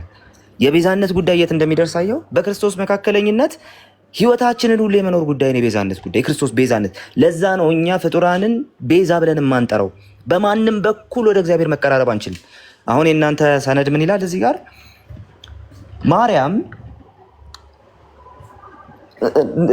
በልመኗ እያማለደች መንግስተ ሰማያት እየመራች ሰዎችን ስለምታስገባ ቤዛዊት ዓለም እንላታለን። ዩሲ እስቲ ቤዛዊት ዓለም እንላል። ለዚህ ነው ማርያምን በልመኗ እየመራች ሰዎችን ወደ መንግስተ ሰማያት ታስገባለች አለ። የዕብራውያኑ ጸሐፊ ምን አለ? በተመረቀልን አዲስ መንገድ ሕያው በሆነው መንገድ በዛ በመጋረጃው እየገባን በስጋው በኩል እየገባን በእግዚአብሔር ፊት ለመቆም ድፍረት አለን። በሚያስፈልገን ጊዜ ሁሉ ወደ ጸጋው ዙፋን ለመቅረብ ድፍረት አለን። ለምን? ሊቀ ካህናችን ቤዛ የሆነው በዚህ ምክንያት ነው። ቤዛነት አስገኝቶልን ስለገባው። ዩሲ እኛ ወደ መንግስተ ሰማያት መርቶ የሚያስገባን ቤዛችን ኢየሱስ ብቻ ነው። በልመናው ወደ መንግስተ ሰማያት የሚያስገባን ቤዛ የለን፣ በጭራሽ ነው የሌለን።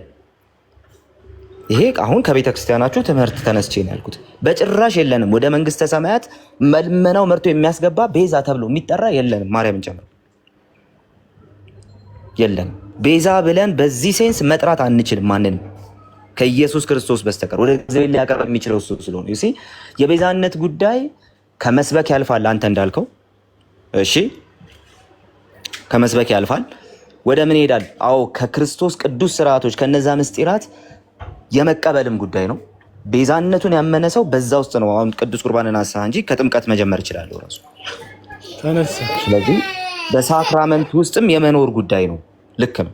ሳክራመንት እየተካፈልክም የመኖር ጉዳይ ነው። ግን ከዛ ሁሉ የሚበልጥ አንድ ነገር አለ። ከሳክራመንቱ ስትወጣ ከመሰዊያው ላይ ራስህን አንስተህ አትሄድም።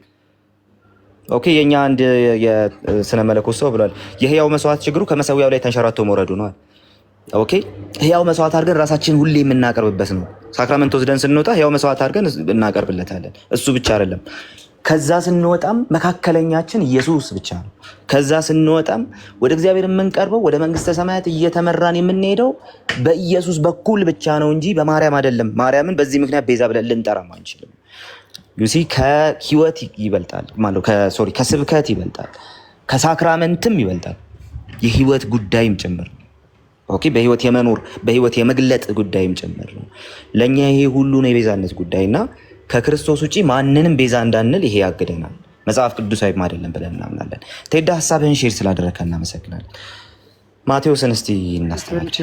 ታንኪ በጣም አመሰግነው። አዎ ቤቲሻ ሳይጨርስ የታለ አንዴ ቆይ፣ ጥሩ ሰው ስለሆነ እሺ። አቤላ ቀጥል። እሺ እሱ እስከሚገባ ቃሌ ይሄንን እኮ ነው የምልህ። ረገጣ በጣም በዝቷል። አይ ረገጣ አይደለም። በዚህ ቤት ህግ መሰረት አንድ ሰው ልክ ሀሳቡን ሲጨርስ እናስወርዳለን። ጊዜ ለመቆጠብ አመስግኖ ነው ታዲያ መሆን ያለበት። ዞሮ ዞሮ የጨረስክ ስላልመሰላት ነው። ቤተሻ ይጨርስ ስላልመሰላት የማማማራችን ምክንያት እኮ ምስጋናም ተከትሎ እንደ ተመሰጋግነን ብንወርድ ነው የሚሻለው አይደል? ቴዳይ በጣም ይቅርታ እንጠይቃለን። ግን ቤትሻ ጥሩ ልጅ ናት፣ እንደዛ አታደርግም። የጨረስክ ስለመሰላት ብቻ ነው እና ይኸው መልሼ ደግሞ አስገባው። እሺ እንደማይ ዞሮ ዞሮ አንተን ብዬ ነው የገባውኝ። ያው ብዙ ጊዜ ሞዴሬተሮች ትንሽ እባካችሁ ታገሱ። ብንመጣም ወንድሞች አሁን እኔ ብቀየርና ወደ እናንተ በመጣ እንደዚህ ነው የምትቀበሉኝ? ጥሩ አይደለም። ስለዚህ እናመሰግናለን። ቃልዬ በጣም ነው የማመሰግነው ለሁሉም ነገር። ዞሮ ዞሮ ሁላችሁንም አመሰግናለሁ። እሺ ቴዳ እናመሰግናለን። ያው ሀሳብ ሲጨረስ ስለሚወርድ የህግ ጉዳይ ሆኖብን ሌላ ቀን ስትመጣ ቀስ ብለን እንትን እኔ ራሴ እወርዳለሁ፣ እንዳትጥሉኝ። እሺ አመስግነን እንወጣለን ለማለት ነው። እሺ ቴዳ ይኸው ደግሞ ጊፍት ሰጠች፣ አበባ ሰጠች። በስመ አብ አመሰግናለሁ በጣም። እሺ አሁን ወደ ማቴዎስ እንምጣ። ግን አቤላ እያልከኝ ነበር የሆነ ነገር። አይ ማቴዎስ ከመጽሐፍ ቅዱስና ከአባቶች አሳያችኋለሁ ሲል ነበረ። ከዛ ቢጀምር አሪፍ ነው። እሺ ትቀጥላለህ አንተ። ከሶስተኛው ትርጉም ጀምርና ቀጥል። በልመናዋ መርታ መንግስተ ሰማያት የምታስገባ ከሚለው ሀሳብ ጀምርና የቤዛነቱን ጉዳይ አንተ ቀጥል። አይ ቀጥል፣ ችግር የለውም። ቅድም ኮመንት ላይ ሲል ነበረ፣ እኔ ለማየት ጓጉቼ። እሺ አይ ዞር ስለሆነ ቀጥል አንተ። እሺ ችግር የለውም።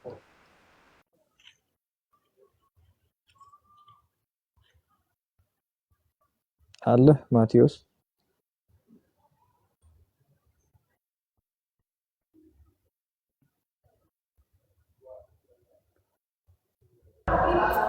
ፖዝ ሆኗል።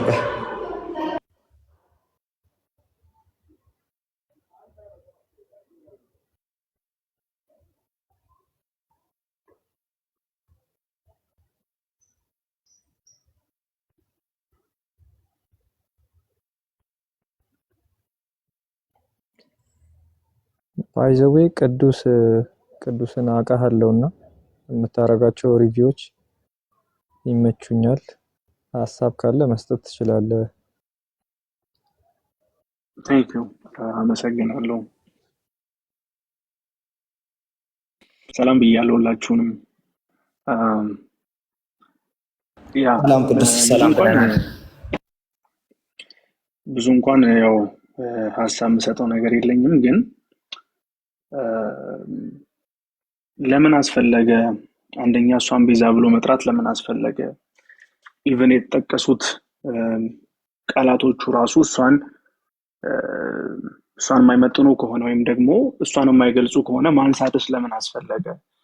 ሌላው የቤተክርስቲያን አባቶች ተብሎ ተጠቅሷል እና ኢራኒየስ ነው የሚነሳው። ኢራኒየስ እንደዛ አይደለም ያለው ኢየሱስን ስለወለደችው ያው ፓርት ኦፍ ሳልቬሽን ብሏል። ያው እሱም ቢሆን አከራካሪ ቢሆንም ማለት ነው። ሶ በዛም ቢሆን አያስኬድም ለማለት ነው። ቤዛ የሚለው ወርድ ወይም ደግሞ ሪዲመር ምትክ የሚለው ቃል በምንም አይነት መልኩ ሊያስኬድ አይችልም። አንድ ቤዛ አለ፣ እሱም ኢየሱስ ክርስቶስ ይባላል። በቃ አለቀ። ሌላ ሊነሳ የሚችሉ ነገሮች አሉ፣ ጥቅሶች ናቸው የሚነሱት። እንግዲህ አውዱን ያልጠበቀ ስነ አፈታቱን ያልጠበቀ ኢቭን አባቶች ብለው የሚያነሷቸው አባቶች ራሱ እንደዛ ያልፈቱትን ጥቅሶች ነው እዚህ ጋር ኮመንት ላይ ያየው የነበርና እንደዛ አይነት ሐሳቦች ሲንሸራሸሩ ያየው የነበረ። ኤኒዌይስ እስኪ የሚነሱ ነገሮች ሲኖሩ እየገባው የማወራ ይሆናል። እስከዛ ድረስ በዛ የሚያምኑ ሰዎች እየገቡ ሐሳባቸውን አስተያየታቸውን ይስጡ። እና ደግሞ ኢቭን ከቅዱሳን ምልጃ ጋር የተነሳ ነገር አለ። የቅዱሳን ምልጃ ተብሎና በዛም ቢሆን ኢቭን ቤዛ የሚባለውን ኮንሰፕት ማርያም ልትይዝ አትችልም። በቅዱሳን ምልጃ በሚባለው ራሱ ማለት ነው። ምክንያቱም የቅዱሳን ምልጃ የተባለው ራሱ ላተር ዴቨሎፕመንት ነው እንጂ ፈርስት ሴንቸሪ እና ሰከንድ ሴንቸሪ ላይ የነበረ ትምህርት አልነበረም። በአንድ ወቅት ለማርቲሮች ወይም ደግሞ ለነኚህ ለሰማዕታት ፔ ሪስፔክት በሚያደርጉበት ጊዜ ይህንን ሀሳብ ተናገሩ። ከዛ በኋላ ተርቱሊያን ይህንን ሀሳብ አስፋፋው ነው የሚባለው። ነገር ግን ስቲል መጽሐፍ ቅዱስም ሆነ ሐዋርያቱ ያንን ልምምድ ሲያደርጉ አይተናናቅም። ስለዚህ በዚህም ኬዝ ቢሆን ማርያምን ቤዛ ብለን መጥራት አንችልም ማለት ነው። ስለዚህ ከዚህ አንፃር ነው ብዙ የምናገረው ነገር የለኝም፣ ግን የሚነሱ ሀሳቦች ካሉ በየማሉ ልገባ እችላለሁ። ቴንክ ዩ።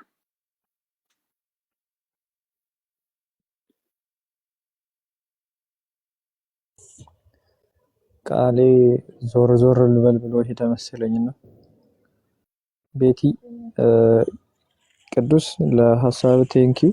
ያው የሚያነሷቸው ጥቅሶችም በጣም የሚያስቁ ነበሩ። እስካሁን እየተነሱ ያሉት ጀስት ቆሮንቶስ ድረስ ሄደው እየጠቀሱ ነበረ የማርያምን ቤዛነት ለማሳየት።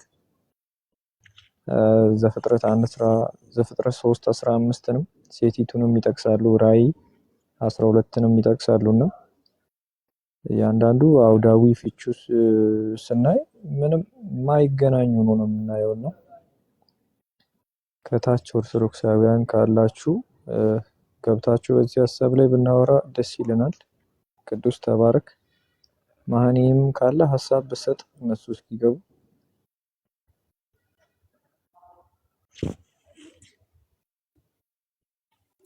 በዚህ አጋጣሚ ሰላም ልበላችሁ።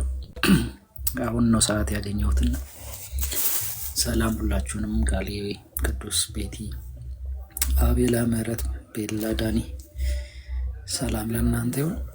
ከታች ያላችሁን ሁላችሁንም ሰላም ብያለሁ።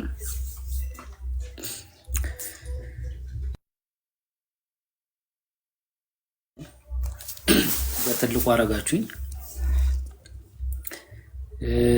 ምንም እኔ እንኳን የምጨምረው ሐሳብ የለኝም። ኦልሬዲ አብዛኛው ነገር የተባለ ስለሆነ መደጋገም ከሚሆን እዚህ ላይ እያዳመጥን በደንብ ብናወራበት ጥሩ ነው ብዬ አስባለሁ። ሐሳብ ያለው ሰው ወይም ደግሞ የማርያምን ቤዛነት የሚያብራራልን ሰው ካለ እንዴት እንደሆነ እሱን ለመቀበል ሬዲ ነን።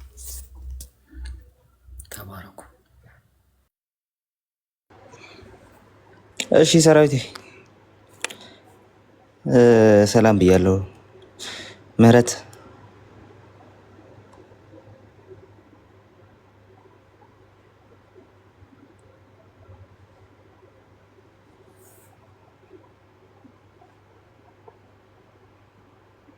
ምህረት እሺ እንግዲህ ኦኬ። አሁንም ለውድ ኦርቶዶክሳውያን ወገኖቻችን አሁንም እንትን አለን፣ እድል አላችሁ ገብታችሁ እስቲ ንገሩን። ቪዲዮ ብቻ ሆነብኝ ይሄ ነገር በቪዲዮ እና ራሳችሁ ላይ ብቻ ሆነብኝ። እስቲ እናውራበት ሲባል ምንም ነገር የለም ነው። ዶግማ ነው ተብሏል። በዶግማችሁ እየጠየቅናችሁ ነው፣ ዶግማችሁን እየጠየቅናችሁ ነው ያለ ነው። ነገረ ማርያም ዶግማ ነው ስለተባለ ማለት ነውና ወይ ካልሆነ አይደለም በሉንና እንገላገል። ከሆነ ግን እስቲ እናመልሱልን ይሄን ጥያቄ። ማርያምን ቤዛዊተ ዓለም ያላችኋት ከምን ተነስታችሁ ነው? የቤተ ክርስቲያናችሁ ትምህርት ላይ ማርያም ቤዛዊተ ዓለም የምትባለው በምልጃዋ እየለመነች መርታ ሰዎችን ወደ መንግስተ ሰማያት ስለምታስገባ ነው ይላልና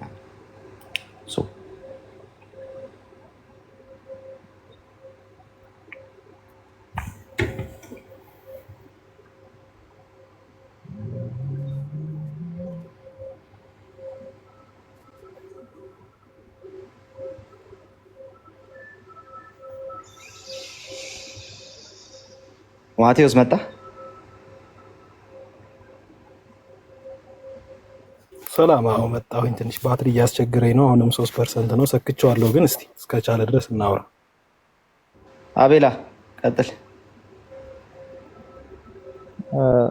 ማቴዎስ ቅድም ከመጽሐፍ ቅዱስና ከአባቶች ማርያም ለዓለም ቤዛ የተባለችበትን ፖይንቶች አሳያቸዋለሁ ብለህን ነበርና ከመጽሐፍ ቅዱስ እንጀምርና ማርያም በመጽሐፍ ቅዱስ የዓለም ቤዛ ተብላለች።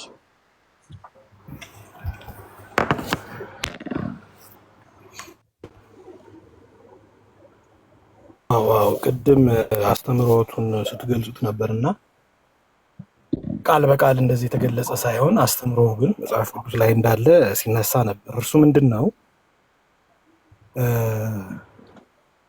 እንግዲህ ቅዱስ ጳውሎስ በገላትያ ምዕራፍ 4 ቁጥር 4 ላይ እግዚአብሔር ከሴት የተወለደውን አንድያ ልጁን ላከ እንደሚል ሴት ብሎ ሲገልጽ እንግዲህ ያው ድንግል ማርያም ማለቱ መሆኑ የታወቀ ነው። ያው ድንግል ማርያም ብሎ ያልገለጸው ድንግል ማርያም መጥራት ስለማይፈልግ እንደ ዘመኑ ሳይሆን ሴቲቱ ያላት በመጽሐፍ ቅዱስ ዘፍጥረት 3 ላይ በሴቲቱና በአንተ መካከል በእባቡ መካከል ጠላትነት ስላለ ያን የሴትን ሐሳብ ወይም ሴት የሚለውን መንፈስ ለመውሰድ ነው እና ከዛ ነው የሚጀምረው አሁን ቁርኝነቱ ማለት ነው። ስለዚህ ዘፍጥረት ላይ በአንተና በሴቲቱ መካከል ያለውና ቅዱስ ጳውሎስ ከሴት የተወለደውን ያለው በጣም መሰረታዊ የሔዋን ቤዛ መሆኗን የሚያመለክት ነገር እናገኘው። እንደዚሁ ቅዱስ ጳውሎስ ምን ይላል?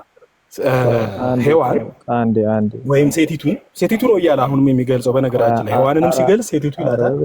ድንግል ማርያምንም ጨርሳ አስረዳና ስማኝ ሁለት ጥቅስ ጠቅሳለ። አሁን ገላትያ 4:4 እና ዘፍጥረት 3:15 ጠቅሳለና ዘፍጥረት 3:15 ላይ ያለችዋ ሴት ማርያም ናት።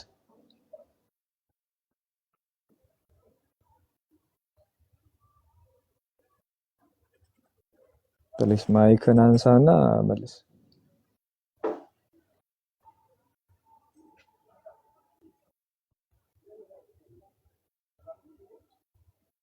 ማቴዎስ አለ።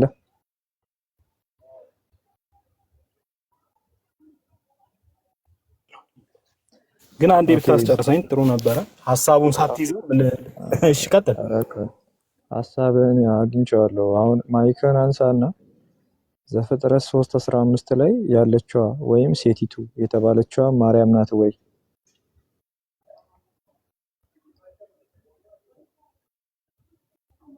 አይደለችም። በወቅቱማ ስለ ሔዋን የተነገረው ግን በሴቲቱና በሴቷ በዘሯ መካከል ለምን ጠቀስክ? ይወስደዋል እና ዘሯ ማርያም ካልሆነች ለምን ጠቀስክ? ዘሯ እያገናኘልህ ነው እኮ አሁን እኮ አልሰማ ያልከው ለዚህ ነው። አየኸው ትንሽ ግማሽ ነገር ይዘህ እንትን ለማለት አንተ ነው ያገናኘው እኮ አሁን አንተ ነው ያገናኘው። ይሄ ብቻ አይደለም ይኸውልህ እኮ እኔ ነኝ ያገናኘሁት። ለምንድን ነው ያገናኘሁት? ሔዋንንና ድንግል ማርያምን ሔዋን ለሞታችን ምክንያት እንደሆነች ይጠቅሰዋል እሱ አንደኛ ጢሞቴዎስ 2:15 ላይ እኮ ቅዱስ ጳውሎስ እኮ ሴቲቱ ተሳስታ እንደወደቀች ያስቀምጠዋል። አንደኛ ጢሞቴዎስ 2:15 ላይ ማነች እቺ የወደቀችው? ሔዋን ነች።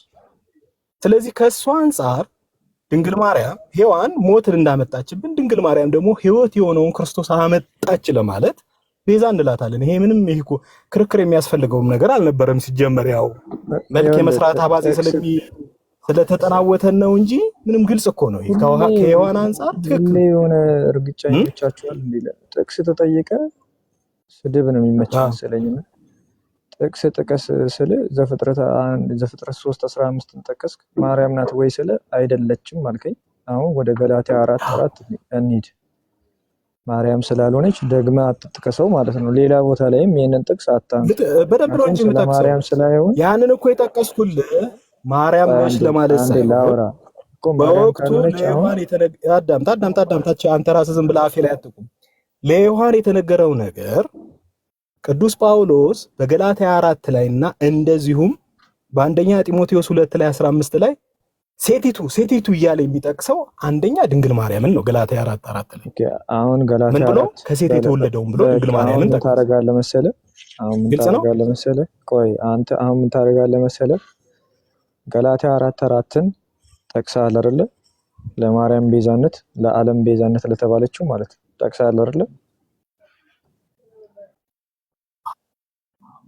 ትክክል። ከሔዋን ጋር ነጻጽሬ አቅርቤልሃለሁ። እንግዲህ ከሴት እርግማን ነው አይደል የመጣው ወይም መውደቅ ነው አይደል የመጣው። መውደቅ እንደመጣ እኮ አንደኛ ጢሞቴዎስ 15 ላይ ሴቲቱ ምን አለ? ኧረ በጌታስ እንዴ የምታወራው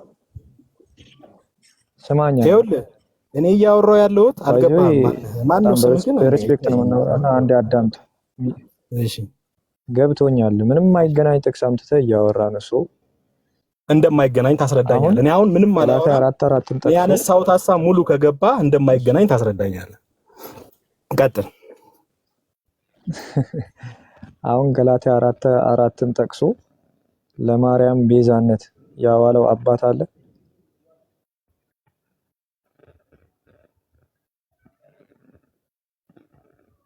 ልክ እንዳንተ አሁን አንተ እንዳብራራኸው ገላትያ 4:4ን ጠቅሶ ማርያም የዓለም ቤዛ ናት ብሎ የፈታ አባት አለ? ማይክን አንሳና መልስልን ፕሊስ። ይኸውልህ አሁን አይገናኝም ላልከው ራስ አቅርብና ከዛ ለኔ እድል ሰጠኝና አገናኝቼ ልንገር። አንተ እንደማይገናኝ እስቲ ያስረዳናል። የምታገናኘው ምንድነው? ዘፍጥረት 3 ገላትያ 4ንና አንደኛ ጢሞቴዎስ 2:15 ላይ ያለውን ሴቲቱን አገናኝና ያንን እንደማይገናኝ አታስረዳ። መልሱን ትመልሳለህ። አሁን አንተ ያልከው ከራስ ነው ወይስ ከአባቶች የተነሳ ነው የሚለውን መልስልንና እንደዛ ብንቀጥል ይሻላል። ያው መረጃ ከኪስ ሲሆን ደስ አይልም። ከራስ ስታወራ ልንሰማ ሳይሆን እዚህ ጋር የተሰበሰብነው መጽሐፍ ቅዱስ ይላል ወይ አባቶች እንደዚህ አስተምረዋል ወይ የሚለውን ስለሆነ ልንሰማ እዚህ የተቀመጥነው። ገላትያ 4:4ን ሲጀመር ዘፍጥረት 3:15ን ጠቅሰህ ማርያም ናት ወይ ስለ አይደለችም ብለህ ገላትያ ላይ ደግሞ እቺ ሴት ማርያም ናት ብለህ ልታገናኝ የሄድክበት ሎጂክ ምንም የማያስኬድ ነው። አንተ ያወራውን ወይም አንተ አሁን ልታስተምረን የሞከርከውን ትምህርት ከዚህ በፊት ያስተማረ አባት አለ ወይ? አለ ወይ? የለም በልና ወደ ቀጣይ ፖይንት እንሂድ። አለ ገላትያ 4:4ን ጠቅሶ ገላትያ 4:4ን ጠቅሶ ብቻ ሳይሆን እንደ አጠቃላይ ድንግል ማርያምን ቤዛዊተ ዓለም ብቻ ሳይሆን ለኛ ድህነት ዋና አድርጎ ሴቭድ ብሎ አምብሮስ እነ ቅዱስ አምብሮስ እኮ ጠቅሰዋታል። እሱ ጥያቄ የለውም። እኔ ግን አሁን አድምጠኛ ምንድነው አንተ ፖለቲካ ጣለጣል እያረክ ልትሄድ ነው እንዲገባው በትልቁ ሆነና ተከፍታለህ። ሐሳብ አስረድቻለሁ። ያ መጽሐፍ ቅዱሳዊ ነው። አባቶች ጋርም ሳልሄድ ማለት አባቶች ጋርም አልሄድኩኝም። መጽሐፍ ቅዱሳዊ በሆነው ነገር ከኪስ ነው ያወራኸው። ሴቲቱ የተባለችው ሔዋንና ሴቲቱ የተባለችው ድንግል ማርያም ሕይወት በማምጣትና ሞት በማምጣት አገናኝቼ ቤዛዊት ብያታለሁ ወይም ምትክ ብያታለሁ። ይሄ ስህተት ነው ካል ካንተ ነው እኮ ማረም ያለብን። ከየት አምጥተህ ነው ይሄን ትምህርት? ከራስ ነው መጽሐፍ ቅዱስን አሁን መጽሐፍ ቅዱስን አብራራውልህ እኮ አሁን ቅድም ቃሌ ሲጠቅስ እንደነበረ ሶሎ ሆንክ ተመልሰ ደግሞ ሶሎ ስክሪፕቸር ሆንክ። አሁን ከአባቶች አምጣ ማስረጃ ከአባቶች አሳይ። መጀመሪያ መጽሐፍ ቅዱስን እንጨርስ። ከዛ የአምብሮስን ደግሞ የአምብሮስን አምጥቻ እናየዋለን። ከቤዛ ያለፈ ነው እንታድነን ብሎ ነው የገለጸው እንዲያውም አምብሮስ እና እሱን እንጠቅሷለን አባቶች። አሁን ተረት በመጀመሪያ ግን የመጽሐፍ ቅዱስን ተግባብተናል ወይ ነው? ተግባብተናል። የመጽሐፍ ቅዱስን ምንድን ነው የምንግባባው? ምን እንግባባ? አንተ እኮ ከራስን ያወራው ከራስ ላወራው ማስረጃ ምንም ከራስ ያላወራሁም። የሔዋንን ሞት እንዳመጣች ሁለተኛ ጢሞቴዎስ 2:15 የተነገረውንና ሴቲቱ ብሎ የገለጻት ቆይ ተመለስ። ቆይ አንዴ ሔዋን ሞት እንዳመጣች ማርያም ሕይወት አስገኝታለች የሚል መጽሐፍ ቅዱስ ላይ አለ?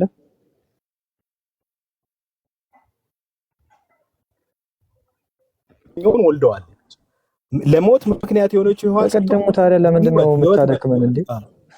እሺ አሁን ይኸውልህ አሁን የጠቀስካቸውን ጥቅሶች አንተ በፈታህበት መንገድ የፈታ አባት አለ ወይ? አዎ ካልክ ማስረጃ አቅርብ፣ የለም ካልክ ከኪስ አታውራ ነው የኔ ፖይንት እኮ። አባቶች ጋር ሳንሄድ መጽሐፍ ቅዱስን ነገርኩ። አባቶች ጋር ከሄድክ ደግሞ አድምጠኝ። አባቶች ጋር ከሄድክ ደግሞ ቤዛ አይደለም ያላት አምብሮስ አልኩ እኮ። እንሂድ፣ ችግር የለውም። ከዛም አልፎ ነው ያላት ነው እያልኩ አምብሮስ ከዛም ነው ጭራሽ ከዛም አልፎ ነው ትለናለህ እንዴ? ስለ ቤዛነቷም ማስረጃ ሳታቀርብ ከቤዛነቷም ያለፈ ነው። ከቤዛነቷ ካለፈች ፈጣሪ ነን ልትል ባይዘው ከዚህ የምታየው ነገር አለ።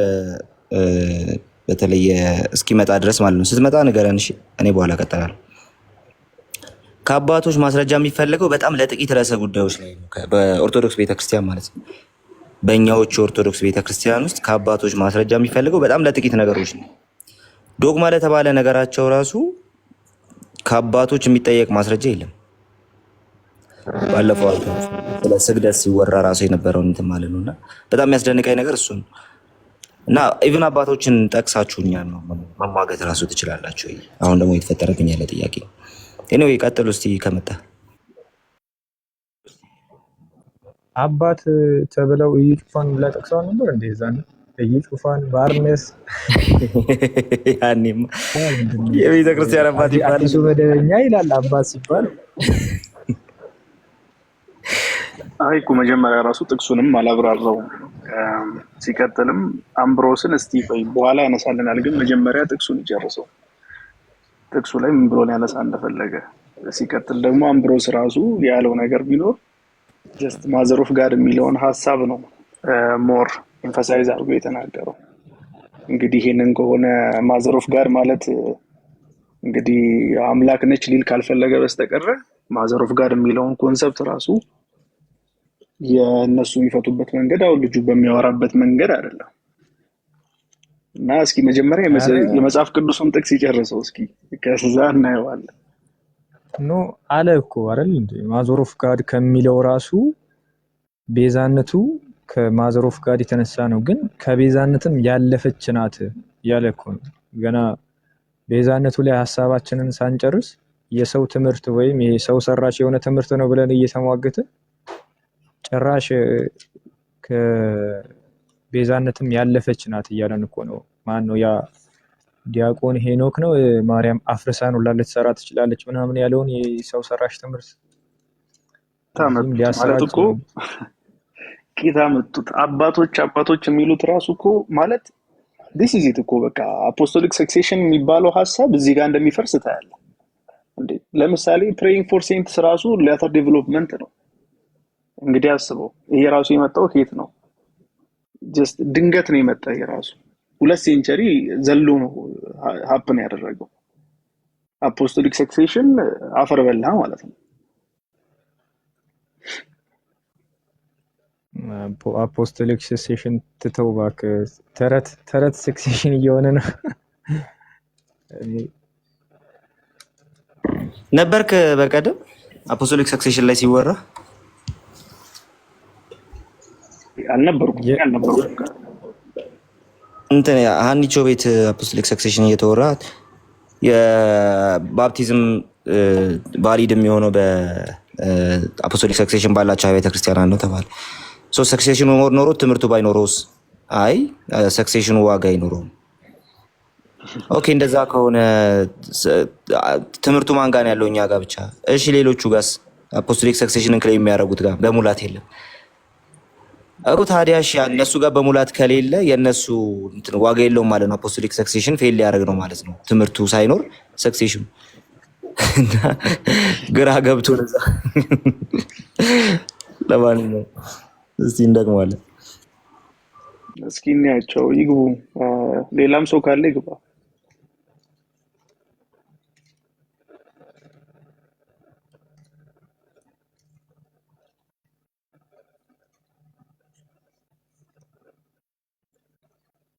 ማቴዎስ አይ ቲንክ ተመለስ እንዴ።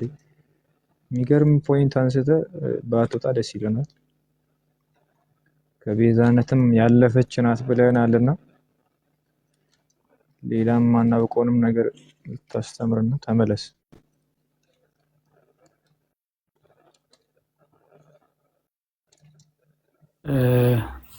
እዚህ ላይ ሀሳብ ለመስጠት ያህል አይ ቲንክ ከወንድሞቻችን ጋር አብዛኛው ጊዜ የማንስማማው ዴፊኒሽን ላይ ይመስለኛል። ዲፋይን ሲያደርጉት ነው ሚስ ኢንተርፕሬት የሚያደርጉት ሀሳቡን በራሱ ማለት ነው። እና እነሱ ዲፋይን ያደረጉበትን መንገድ ከመጽሐፍ ቅዱሱ ጋር አንድ ለማምጣት አንድ ለማድረግ የሚታገሉት ትግል ያሳዝነኛል። መጽሐፉ የሚለውና እነሱ ዲፋይን የሚያደርጉበት መንገድ ወይም ደግሞ መጽሐፉን የሚስቡበት ያንን ቃል ስበው ለማስገባት የሚጣጣሩበት መንገድ በጣም ይከብዳል። እና ለምሳሌ አሁን ከዚህ በፊት ምንድነው ሶላ የሚባሉ ትምህርቶች ላይ አጋንንታዊ ነው ሲባልም ምን ማለት እንደሆነ ዴፊኒሽኑን ረስተውት ነው። መጀመሪያ እነሱ ዲፋይን አድርገው እዛ ርዕስ ላይ እኛን ለጥፈው ነው የሚከራከሩን። ይሄ ስትሮማን ፋላሲ እንደሚባለው ማለት ነው። እኛ የማይለውን ብሏል ብሎ ከዛ ያላለውን ይከራከሩታል ወይም ያንን ዲፋይን ያደርጉታል። አሁንም የዓለም ቤዛ የሚባለውን መጽሐፍ ቅዱሳዊውን ዴፊኒሽን ሳይሆን ቤዛ የሚለውን የራሳቸውን ዴፊኒሽን የተጠቀሰበትን ጥቅስ በሙሉ ሰብስበው የሆነ አዲስ ርዕስ አምጥተው እዛ ላይ ነው የሚከራከሩት።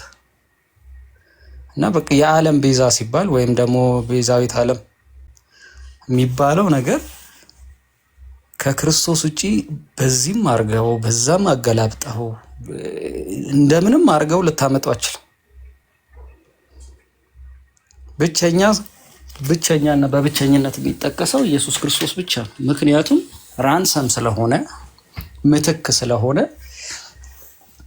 ያንን ያደረገ ብቸኛ ኢየሱስ ክርስቶስ ብቻ ነው። ማንም የሱን የሰራውን ስራ እሱ ያደረገውን የምትካዊ ሞትም የመስቀል ስራውን በሙሉ ተክቶ እየሰራ ተነጻጻሪ የሆነ አንድም የለም። እግዚአብሔር ያዘጋጀ መድኃኒት ስለሆነ ማለት ነው። ማን ያለው የክርስቶስን በንጽጽር ቀርቦ ክርስቶስ የሰራውን የሰራ አለ ይኖራል ምናምን ያለ ማለት ነው። አንድ ብቻ ዝም ብለህ ማስረጃስተኝ ሐሳብ አይ ማስረጃውንም ስጠንና እንለፍ። አንድ ብቻ ነው ጠቅሰህ ሐሳቡን ይጨርስ ብራዘር። አንድ ብቻ ልታዘን እንዳሞክር ከቅድሙ በጣም ሬስፔክት አድርጌ አይደለም ብሎ ለጌታ ማዋሸት ጥቅም የለውም። ግን ለኢየሱስ ክርስቶስ እኩል ተደርጎ ቤዛነቱ የቀረበ አንድ ማስረጃ አንድ ብቻ ነው የሚፈልገው። አንድ ስማኝ ፕሊዝ ስማኝ፣ ሚውት አድርግና አዳምጥ። አሁን ዝም ብለህ አትጩህ። በቃ ሐሳብ በትክክል እየሰጠ ነው። ሐሳቡን ጨርሶ በኋላ ትቀጥላለህ። ይቆረጣል። ውሸት እኮ ስለተወራ እውነት አይሆንም። ስለዚህ በክርስቶስ እኩል ሆኖ የቀረበ ቤዛ ካለ አሁን ማስረጃ አንድ ያቅርብልኛል። ማይ በቃ አንዴ ማይኔም ቆይና አንዴ ሐሳብን ትቀጥላለህ። ስለተመለሰ ገላትያ 4:4ን ጠቅሰልናል። አሁን እንደዛ እንዳንተ የፈታ አባት ጥቀስልን። በቃ እንዳትወርድ ባትሪ ምናምን እንዳትል ቶሎ በል ጥቀስልንና እንየው። ቶሎ በላው ማይክን አንሳና ማቴዎስ መልስ ፕሊዝ። ምን የአባቶችን ያልከኝ ነው? ገላትያ 4:4ን ጠቅሰ ነበር አይደለ? አዎ ገላትያ 4:4ን ጠቅሶ ማርያምን ቤዛ ያለ አባት አለ? እሱን እኮ ነገርኩ። ቤዛም አሁን አንተ አለ ወይስ የለም? አለ ወይስ የለም? አምብሮስ ያለው ልንገርህ፣ አባት ያለው አለ ወይስ የለም? አለ ወይ የለም? ልንገርህ ሳልነግርህ የለም ወይ አለም በለ ጀምር። አለ ወይ የለም? አለ ልነግርህ ነው። አለ በል ክፈት፣ በትልቁ አድርጊ ልንገርህ። አትንገረኝ፣ ክፈት። አምብሮስ ያለውን እንዲያውም ክፈተው። አልችልም ነው መክፈት። እኔ ከፍትልሃለሁ። መክፈት አልችልም፣ ነገር ግን እኔ ከፍትልሃለሁ። አምብሮስ ሉቃስ ወንጌል ምዕራፍ ሐዋርያት ሥራ ስንት ነው ያልከው? አቤላ ገላትያ 4:4 ነው ለዛውም እሱ ያለው። እሺ ገላትያ 4:4ን ያብራራበትን የአምብሮስን ማብራሪያ ሰጠን ማቴዎስ። ይሄው እኔ ከፍትልሃለሁ፣ ለዛውም እኔ ከፍትልሃለሁ። ፒሲ ይዣለሁ። ለዛ ነገረን ቦታውን ገላትያን አይደለም። አንድ እኮ ስለማታዳምጡ እኮ ነው እናንተ የምትፈልጉትን ስለሆነ የምትሰሙት። በቃ ገላትያን ካልሆነ ገላትያን ማዳመጥ አትፈልጉ። ገላትያን ካልሆነ ገላትያን ድሮፕ አድርገህ አምብሮስ ያለውን እኮ ልነግርህ ነው። አድምጥ አልኩህ እኮ ማዳመጥ። ገላትያን ያብራራል ብለሃል። አምብሮስ ገላትያን አብራርቷል። አምብሮስ ገላትያን አብራርቷል። አምብሮስ ግን ቤዛነትን አምብሮስ ገላትያን አብራርቷል ወይ? ቤዛ ማለት በጣም ቀላሉ አማርኛ ነው። እሱ ግን ማቴዎስ አምብሮስ ገላትያን አብራርቷል ወይ? ምንድነው? አዎ ወይ አይደለም ብለህ መልስ። አምብሮስ ገላትያን አብራርቷል ወይስ አላብራራም? አሁን ሚውት ክፈት። አብራርቷል ወይ አላብራራም በለን። እኔ የገላትያን አይደለም አምብሮስ ያብራራው የሉቃስ ወይ በቃ ገላትያ ያለውን ካላብራራ በቃ ወደ ሌላ ጥያቄ ለፉ። ምንም አያስፈልግም አይደለማ። ጥያቄ ሳይሆን አባቶች አንሳ ቤዛ ብሎ የጠቀሰ ነው ያለው አይደለም። ከጥቅስ ዝም ብለህ አትዝለል። አሁን ደግሞ እንደ ወንሊ ጄሰስ ያደርጋል። አሁን አንድ ጥቅስ ጠቀስ ገላትያን ይሄ ሰው አምብሮስ አብራርቷል ወይ ስለ አዎ አብራርቷል አልክ። ከዛ በኋላ ማስረጃውን ስንጠይቅ እኔ ገላትያን አላልኩም ትላለህ። አሁን አምብሮስ ብሎ ሳይሆን አዳኝ ብሎ ሁሉ ገልጿታል እያልኩ ነው። አሁን የትኛው ይከብዳል? አዳኝ ብሎ መግለጹ ነው ወይስ ቤዛ ብሎ መግለጹ ነው? አሁን የአምብሮስን ሐሳብ ያመጣሁት ለዚህ አንዴ አድምጥ። It was through a woman that the whole human race was struck down through a አምብሮስ አይደለም። እኔ ልክፈተው እሱ ይንገረንና ባይዘዌ ኮት አርግቶ ይዘሃል እንጂ ቦታውን ላጣቀውም ንገረን። ልክፈት ነገርን ምን ላይ ነው አምብሮስ እንደዛ ያለው? ሁለተኛ የማን ነው? የሉቃስ ወንጌል ምዕራፍ 2ን ባብራራበት ክፍል ላይ ነው ይሄንን የተናገረው። 2 ከቁጥር ስንት?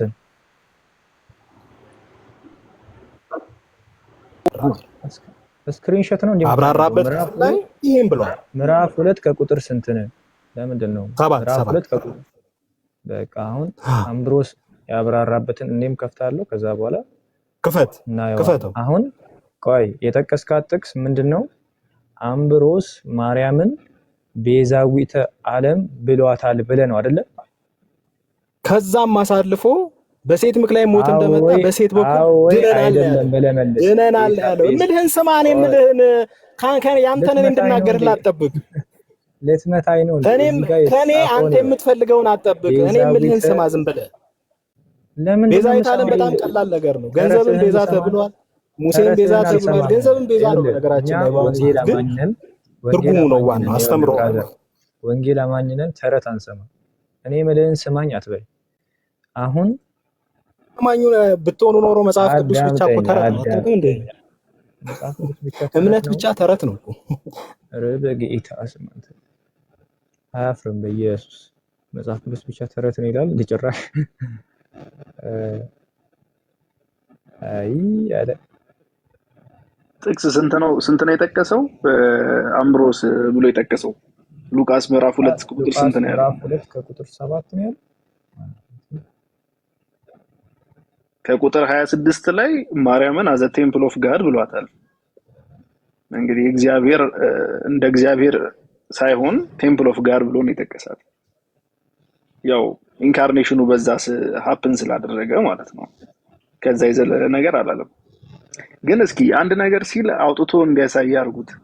ዝም ብሎ በቃሉ ብቻ ሲያወራ ዝም ብሎ እንትን ማለት ነው። ተረት በቃ ውስጣቸው ነው።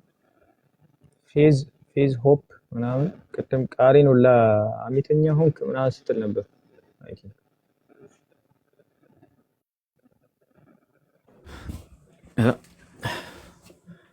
ክርስቶስ ተንሥአ እያልን ነው። ተነስቷል የለም እያልን እያበሰርናችሁ ነው። ዋው ይገርማል። አሁን ወደ ርዕሳችን እንመለስ። ኮመንት ላይ ስድብ፣ ከዛ ስገባ ነው የክርስቶስን ትንሣኤ የምትነግረን። አዎ ስድብ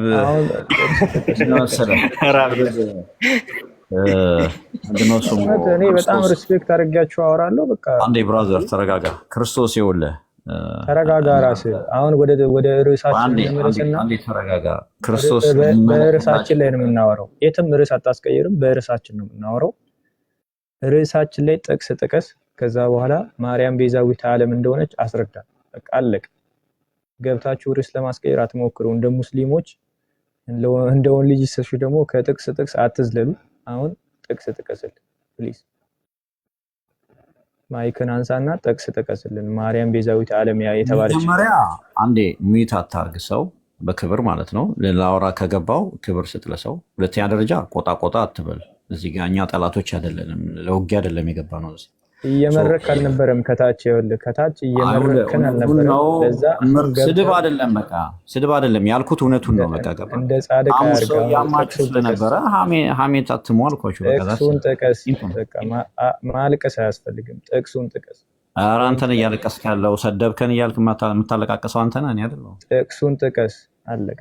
ከመጽሐፍ ቅዱስ ጀምር። ማርያም ቤዛዊተ ዓለም የተባለችበትን አሳየ። ህይወትህ ጥቅስ ነው እንዴ? ጥቅስ አንድ ጊዜ በክርስቶስ ነው። እኛ ህይወታችን ጥቅስ አይደለም። እኛ የእግዚአብሔር ቃል ነው ህይወታችን፣ ጥቅስ አይደለም። ተረት ነው መሰለኝ ህይወታችሁ። አሁን ጥቅስ ጥቀስና ህይወታችን የእግዚአብሔር ቃል ነው ከኦሪት ዘፍጥረት እስከ ራእይ። ፌዝ ማን ይቅርታ፣ ምንድነው ፖይንት ማለት? ምንድነው ፖይንት? የመጣበት አላማ ምንድነው? እሱንማ ስለ አርስቱን አይቼ ለማውራት ነው የገባሁት። ኦኬ ሶ ጥቅስ እየተጠየቅ ነው። ጥቅስ ካለ መልስ፣ ወይ የቤተ ክርስቲያን አባት የምትለው ካለ ቤዛ ብሎ የጠራት አኮርዲንግ ቱ አወር ቶፒክ ማውራት ያለብህን ነገር አውራ። አሁን ደግሞ ምን እያልኩ ነው? እኛ የምናምነው በእግዚአብሔር ቃል ነው ከኦሪት ዘፍጥረት እስከ ራእይ ዮሐንስ ነው እንጂ በጥቅስ አይደለም። ጥቅሶች እየመዘዝክ አይደለም እያልኩት ነው፣ ያስረዳሁት ነው። ጥቅስ ስትሉ ማንም ጥቅስ በጥቅስ ነው የምንኖረው አላልንም። እዚህ ጋር መናገር የፈለግከውን ብቻ ተናግረህ ውረድ። ስለዚህ አንዴ ጥቅስ አንጣ ትላላችሁ፣ አንዴ ደግሞ ማንም ጥቅስ አላለም ትላላችሁ። አይጋጭባችሁ? ኖ አይ ማርያም ቤዛዊት ዓለም ነች የሚል ፖይንት ካለ መጽሐፍ ቅዱስ እንደዛ የሚያስተምር ከሆነ ኮንቴክስትም በለው ጥቅስም በለው በሙሉ መጽሐፍ ቅዱስ አውድም በለው ለማስረዳት ሞክር ብቻ አንተ። በጣም ጥሩ፣ እንደዛ ጥሩ ነው፣ ያስማማናል ማለት ነው። ግን በማስረጃ ማለት ያንተን አእምሮ ወለድ ሀሳብ አይደለም እኛ የምንፈልገው እዚህ ጋር፣ ማስረጃ ግን እንፈልጋለን። በትልቁ አድርጉትና በማስረጃ ያሳይ እያወጣ ምናምን። ያው ምንድነው ዋናው ቁም ነገሩ ሀሳቡ አለ ወይ ነው። አሁን ማርያም ቤዛዊተ ዓለም ስትባል የዓለም ቤዛ የተባለችበት ሀሳብ መጽሐፍ ቅዱስ ላይ የእግዚአብሔር ቃል ላይ አለ ወይ ነው። እሱ ነው ዋናው ቁም ነገር። ካለ እሰየው ነው። ካለበለዛ ግን ቃል በቃል ወርድ ባይ ወርድ ማርያም የዓለም ቤዛ ነች የሚል ከሆነ የምትፈልጉት የለም ብዬ ላረዳችሁ እሞክራለሁ ማለት ነው። እሺ በሀሳብ ስለመኖሩ እስኪ ያሳየን። በጣም ጥሩ። አሁን ምንድነው በአጠቃላይ ቤዛ ሲባል ትርጉሙን ታውቁታላችሁ ኦፍኮርስ እያንዳንዱ። አይ ንገረን ትርጉሙን ንገረን። አባባሌ ትርጉሙን እስካሁን ብዙ ተነጋግራችሁ ይሆናል ብዬ ነው አለገበት። ስለ ቤዛ ሲወራ ሙሉ ኮንቴክስት ልታወራ አይደለ? ያው በደንብ ከመጀመሪያው ጀምረ ንገረን እስኪ። ቤዛ ምን ማለት ነው? ቤዛ ማለት እሺ፣ አሁን ሁልጊዜ እንደዚህ አይነት ነገር በቁሙ የሆነ ቤዛ ወይ የሆነ ቃላት ስንተረጉም ያው የምናየው መዝገበ ቃላት ነው በብዛት ማለት አብዛኛው ጊዜ አለ። ሰዓት ያዙለት ወገኖች። እሺ ችግር የለውም። 2 ደቂቃ ኦ ሺት 2 ደቂቃ አይ ዶንት ቲንክ ኦኬ ሞክራለሁ። ፈጠን ብለህ እሺ ያው ባለቃ ኪዳነ ወልድ ክፍሌ መጽሐፍ መሰረት ልንፈታው እንችላለን። በመጽሐፍ ቅዱስ መሰረት ልንፈታው እንችላለን። በመጽሐፍ ቅዱስ እንትን ማለት ነው ዲክሽነሪ። ኤኒዌይ ግን ብዙ ትርጉሞች እንኳን ቢሰጡትም ያው ቤዛ የሚባለው የተሰጠው ትርጉም እንደ ዋጋ፣ ካሳ፣ ለውጥ፣ ምትክ በሚሉ እና በተለያዩ ሌላም አሉ። ግን እንደ ዋናነት ማለት ነው እንደ ካሳ፣ እንደ ዋጋ፣ እንደ ምትክ ብለን ልናየው እንችላለን ማለት ነው። ስለዚህ ቤዛ በእንደዚህ አይነት ተተርጉሟል። ወይም እንደ ፋንታ ተብሎ ተተርጉሟል። ያው ምትክ ማለት ነው። በእንደዚህ አይነት ትርጓሜ ውስጥ አለ። ስለዚህ የጌታችን ኢየሱስ ክርስቶስን ቤዛነት የሚተካ የመስቀሉን ስራ ማለት ነው። በመስቀል ያፈሰሰውን ደም ለእኛ ሲል የህይወቱን ዋጋ ለእኛ የከፈለው ካሳ እሱን የሚተካ ምንም አይነት ቤዛ የለም። ያው ፍጡርም ቢሆን ማርያምን ብትሆን የዚያን አይነት ቤዛነት የላትም ማለት ነው። በመጽሐፍ ቅዱስ አንጻር ሁልጊዜ አሁን ቤዛዊተ ዓለም ሲባል እንዴት የዓለም ቤዛ ክርስቶስ ብቻ ነው የሚላለ? ኦፍኮርስ በመስቀል ላይ በተፈጸመ የማዳን ስራ ከሆነ ክርስቶስ ብቻ ነው የዓለም ቤዛ። ትክክል። ምንም ሌላ ፍጡር ቤዛ የለም ማለት ነው። ግን የድንግል ማርያምን ቤዛ ሲታይ ግን በዚህ በትርጉሙ መሰረት እንደ ምክንያት ምትክ በሚለው ውስጥ ነው የምናየው ማለት ነው። ቤዛ የሚለው ቃል ኖርማሊ ስለተጠቀምን ብቻ የክርስቶስን ቤዛነት እኩልነት ያደርጋል ወይም ይወስዳል የሚል የለም። መጽሐፍ ቅዱሳዊ ትምህርትም እንደዛ የሚል ቤተክርስቲያን አልፏል። ባይዘው 2 ደቂቃ አልፏል። በጣም ከባድ ነው በ2 ደቂቃ ውስጥ ለማስረዳት። እንግዲህ ምን ማድረግ እንችላለን? እንግዲህ በጥያቄ እንትን አድርገው ጥያቄና መልስ አድርገውና አድርጉትና በጥያቄ እንትን አድርገው። እሺ በመጽሐፍ ቅዱስ እና መጽሐፍ ቅዱስን ኢንተርፕሬት ያደረገ አንድ የቤተክርስቲያን አባት አለ። ተናገር። ጥያቄ ልጠይቅ? ቆይ ጥያቄ መልስ። አንተ አትጠይቅም። ግን ማርያም የዓለም ቤዛ ነች ብሎ መጽሐፍ ቅዱስ ተናግሯል የሚለውን ሐሳብ አሁን ባልከው ምትክ የተባለችው እሱን ትናገራለህ እና ደግሞ ያንን የመጽሐፍ ቅዱስ ሐሳብ የተረጉመ አንተ የምታነሳውን ፖይንት ቢደግፍ የቤተክርስቲያን አባት ካለ ትናገራለህ ማለት ነው።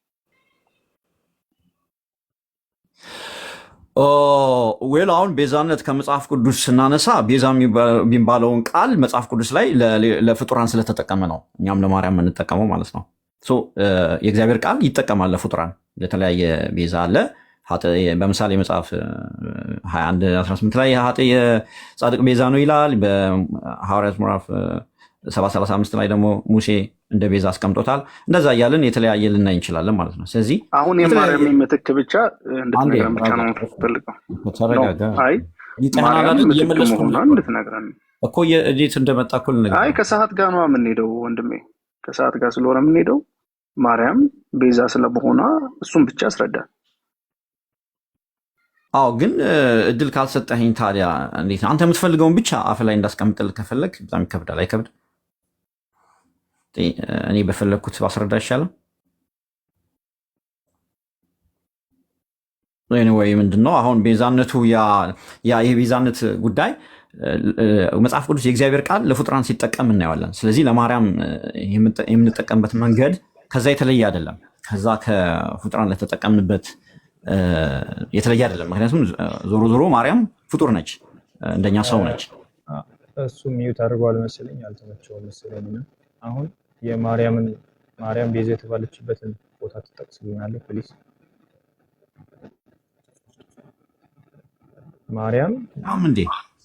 ማርያም ቤዛ የተባለችበትን ትጠቅስልናለህ ከመጽሐፍ ቅዱስ?